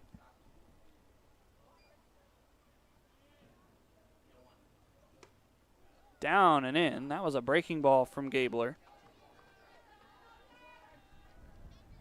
So again, your scenarios here, if Ridgefield loses, they'll have to wait at least one more day to clinch the first half title in the South. Portland, if their score holds, will appear to move into second place by themselves just by winning percentage. 1-1 ripped, a base hit down into right field. Ramos goes first to third. Maybe that'll get Malachi started as the Pippins have some life here in the bottom of the 8th. First and third, nobody out. Good to see Malachi pick up a hit. He's been waiting so long to produce like he did on opening night. That'll bring up Daichi Furuhata. Daichi has 3 hits himself today. 2 singles and a double. Got a man in scoring position, trying to cut into this 6-run lead for Wenatchee. Rips over to third. A nice play over there by Castagnola to second for 1. On to first, not in time. Ramos stayed at third because Castagnola was right there. So no run scores, and trading places at first with Emery Henderson is Furuhata. Tough luck for Daichi. Hit it hard. But watch this play over there at third, using the glove to scoop it into the bare hand.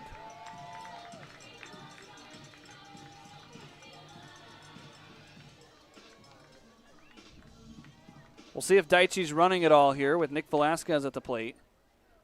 Furuhata on for the 4th time. First pitch at 93 from Gabler. Certainly has some pop in that right arm. Hopefully his right arm doesn't pop with the velocity.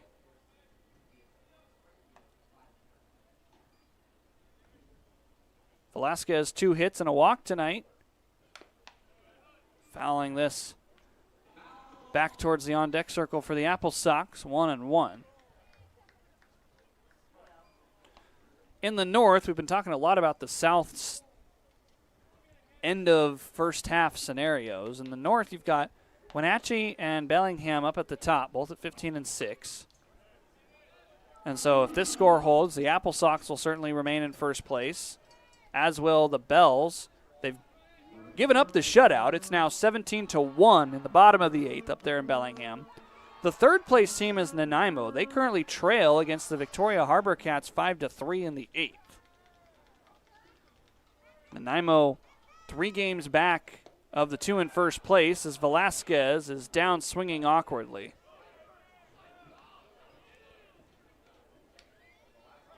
Brings up Parker Burt, who is 0 for 4.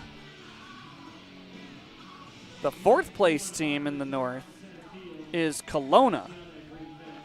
They lead at 7-1 in the bottom of the 8th.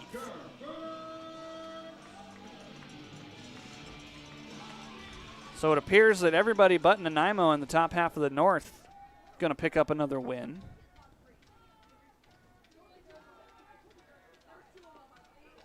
Burt chasing a changeup, 0-1. Parker's been selling out for a lot of early count pitches. And I said this earlier on in the game when he grounded out to first back in the 4th. Given what he has done so far this year, it's going to be hard for pitchers to throw him a fastball comfortably. Well, there was a fastball. It missed downstairs. It was 94 miles an hour. Some of the highest velocity the Pippins have faced this year.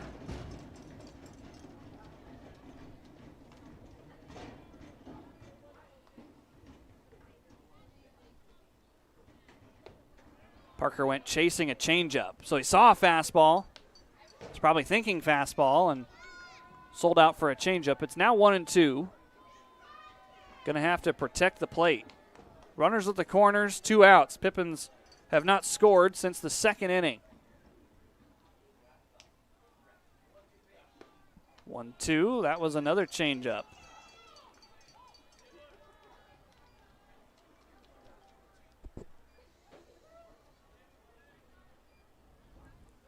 Two and 2 the count. Burt with his 4 home runs on the year. Fastball gets away. Coming in from third, here comes Ramos. Pippins have put a run on the board. 9-4 now. Let's see if that can spark a little bit more as Daichi moves up into scoring position at second.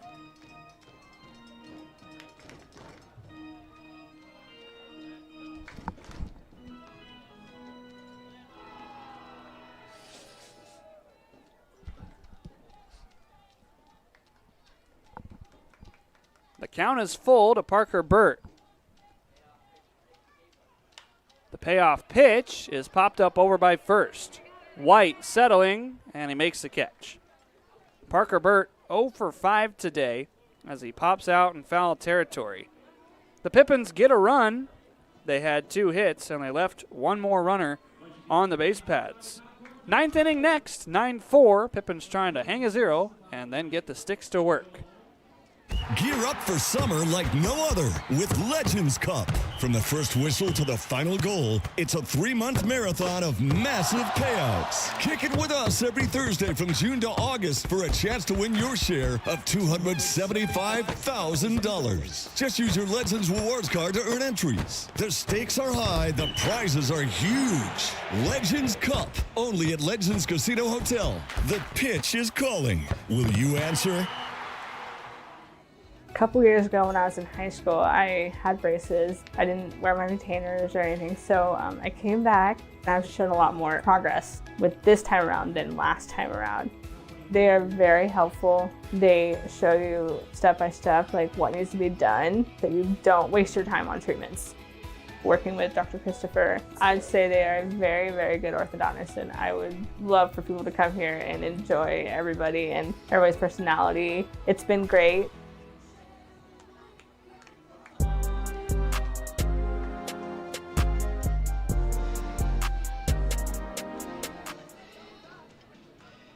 Our next broadcast of Yakima Valley Pippins baseball will be tomorrow, June 24th. Game 2 between the AppleSox and the Pippins. Pre-game will start at around 9:20. The game will start at 6:35. Make sure you join us. I'm going to force my dad to do some color commentary with me the next 2 nights, as we did back in North Platte back in 2024. Should be fun the next 2 nights at the ballpark. Pippins, as it stands right now, will be going to try to even up the series.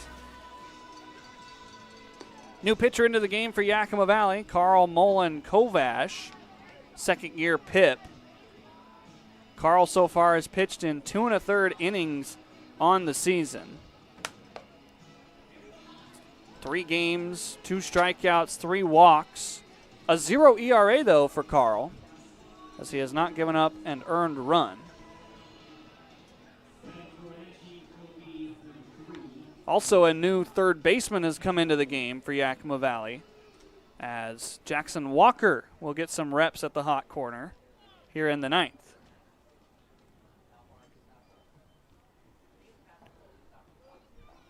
It's 8-9-1 for the Wenatchee AppleSox. And James Castagnola, with 2 RBI to his name today, hitting for the 5th time.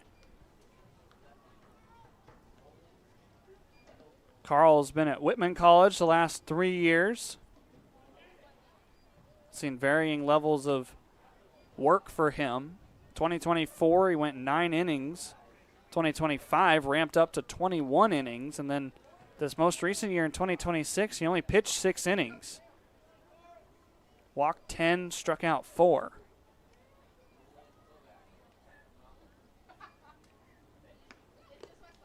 Carl misses downstairs. 3 balls and no strikes.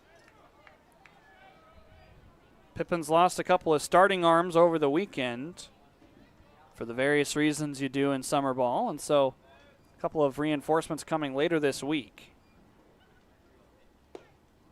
3-0, lost him ball 4.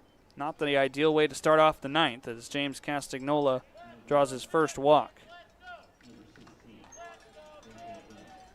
Brings up Raphael Dunn. He's been hit twice. He's struck out twice.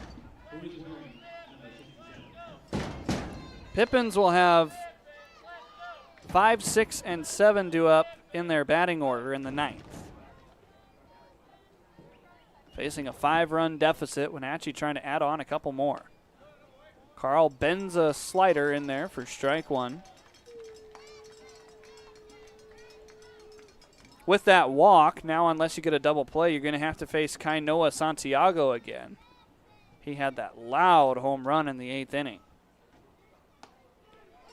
Big hack there. It's now 0-2.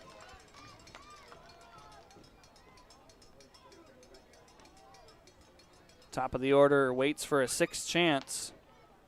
Jonas Shields in the on-deck circle. Approaching the 3-hour mark in this contest.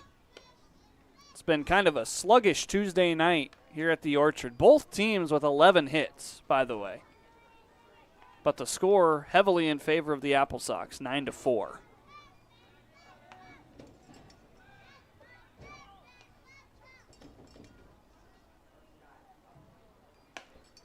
One, two, a fastball outside. You've also got a new catcher in the game. Ramos's night is done. This is the new man, Kaipo Matsushima from Seattle, Washington, behind the dish. Counts run full. So Coach Krusty getting some defensive replacements in here to try to work in this 9th inning in a 5-run ball game. Payoff. Called strike 3. Carl picks up a strikeout. Dunn down on strikes for the 3rd time today. Back to the top, Jonah Shields. Let's see if the Pips can roll a double play and avoid facing Santiago again. Kaipo Matsushima behind the dish. You've got Walker over at third now. Emery Henderson came in the last half inning. Everybody else stays the same. As a breaking ball hits Jonah Shields. He is aboard for the fourth time today. So the man who hit the 379-foot home run, Kainoa Santiago, digs back in.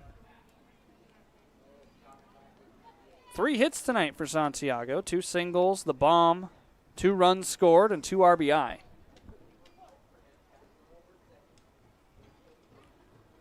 Santiago a chance to really pop the top off of this game. Nearly gets hit. He's able to hopscotch out of the way of that 86-mile-an-hour fastball.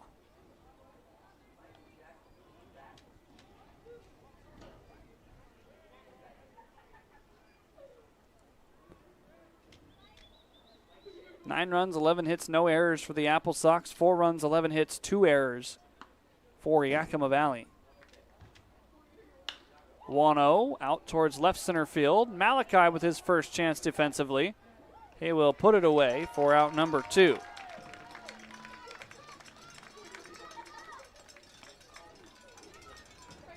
Leaves it up to Colin Bizizzo.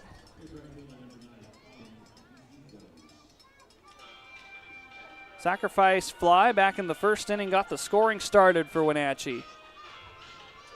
Bizizzo flew out to O'Neill fairly deep, which scored Jonah Shields and compounded into the 9 runs they have so far. Since then, a single, a fielder's choice, 2 strikeouts for Shields. Since then for Bizizzo, he's popped up, struck out, and grounded out twice. So officially 0 for 4 today because the sacrifice fly doesn't count as an at-bat.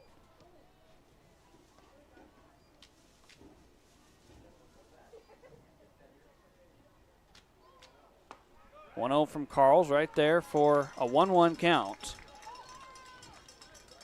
One more reminder, the Pippins will have 5, 6, and 7 due up in the 9th inning.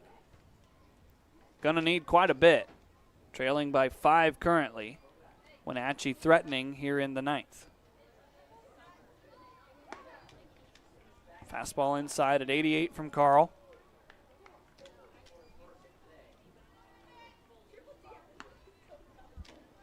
Luis Garcia is 0 for 3 with a walk. Jay O'Neill is 1 for 3 with a double. Levi is 1 for 4 with a single. That's who's up in the bottom of the 9th for the Pippins. Missed upstairs, 3-1. Yakima Valley's got another arm up in their bullpen.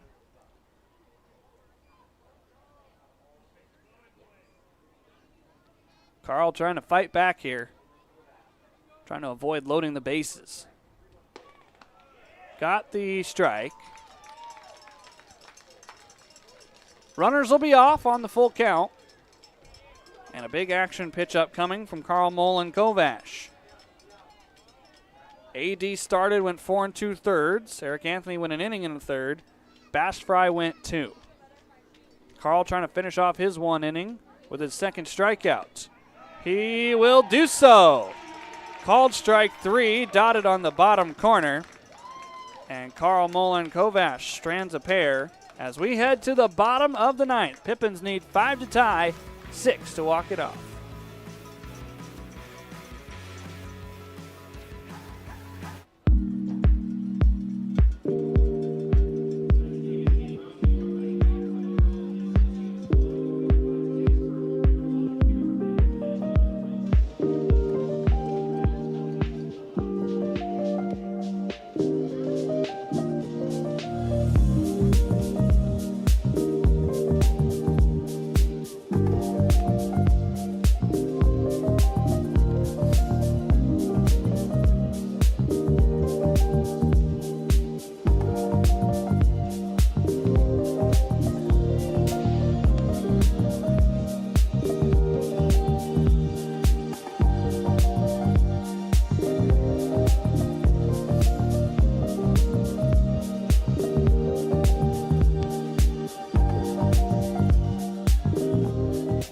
At Cascade Natural Gas, we help smart businesses cover their bases.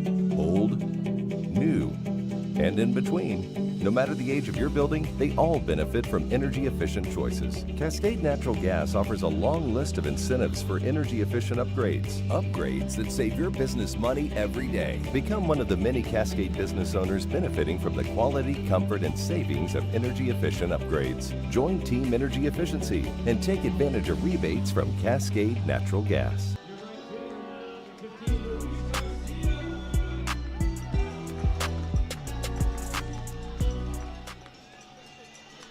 Here we go in the bottom of the 9th inning. Yakima Valley has Luis Garcia first, and hopefully many more to follow. Pippins trail by 5 here in the final frame. 3 outs to work with, and Luis takes strike 1 from Gabler. Jacob Gabler gave up 1 run in the 8th, but other than that, looked pretty good. Strikeout, pop out, got a ground out as well. He's ahead in the count, 0-2. A man with an electric right arm can get up to 94 on the base paths.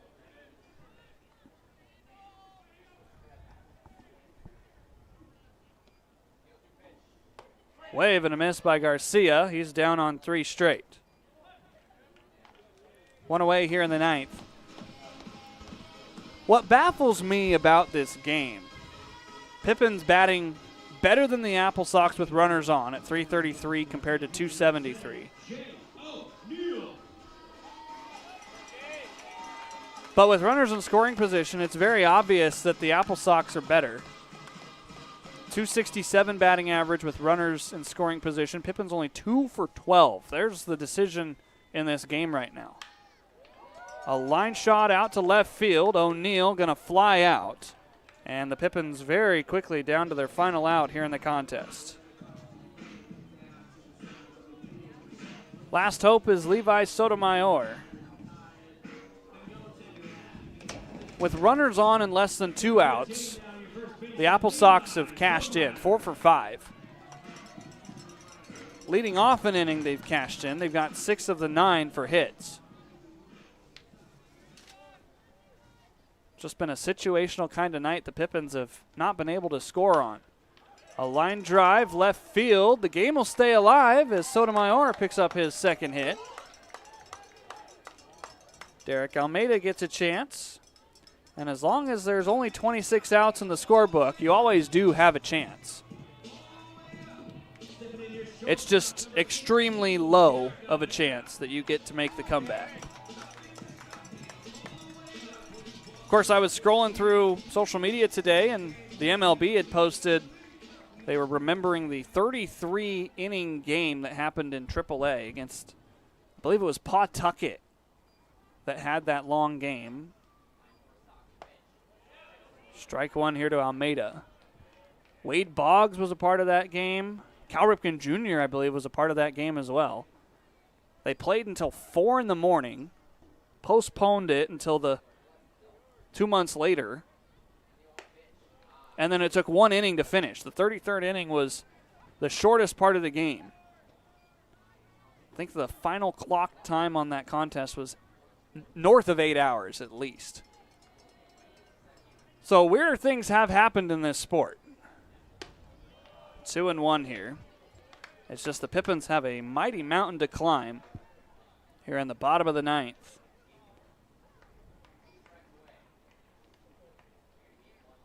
Game 2 tomorrow, same time, same place. Hopefully a different result for Yakima Valley.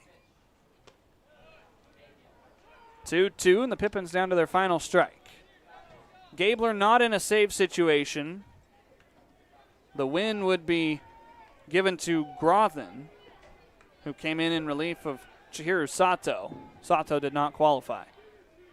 2-2, Derek stays alive.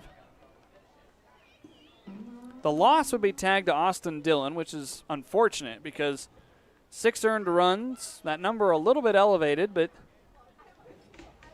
he's just been on the tough side of some run support. Pippins scored 3 in the 2nd, did not score again until the 8th. Almeida stays alive again, still 2-2. So AD, his 3 losses have really been a lack of run support. Now, you can't give up 6 runs every time, and he hasn't. First start was 1, second start was 4, third start, I believe, was 3. 2-2. Almeida lays off. The count runs full. That'll give Levi a jump over at first. Pippins in danger of dropping to 500.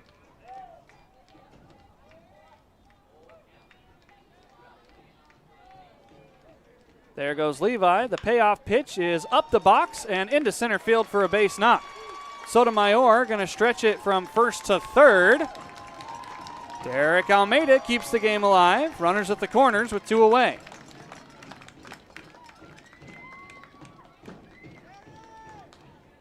Good piece of hitting here by Almeida.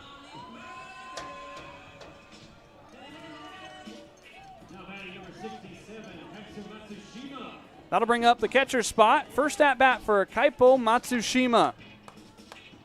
What an at bat to be thrown into here in your debut.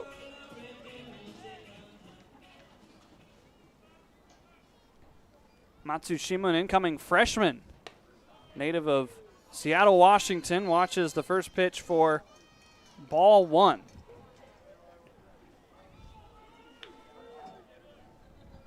Matsushima, 5'10", 160. Wave and a miss, trying to make a big impact there. Has committed to Washington State University. Matsushima can play catcher, also can play outfield, it's listed. Went to John F. Kennedy Catholic High School. First collegiate hacks against high-velocity arms for Matsushima as he falls behind 1-2. What better way to cut your teeth than come into a game with runners at the corners and you can't be the one to make the last out.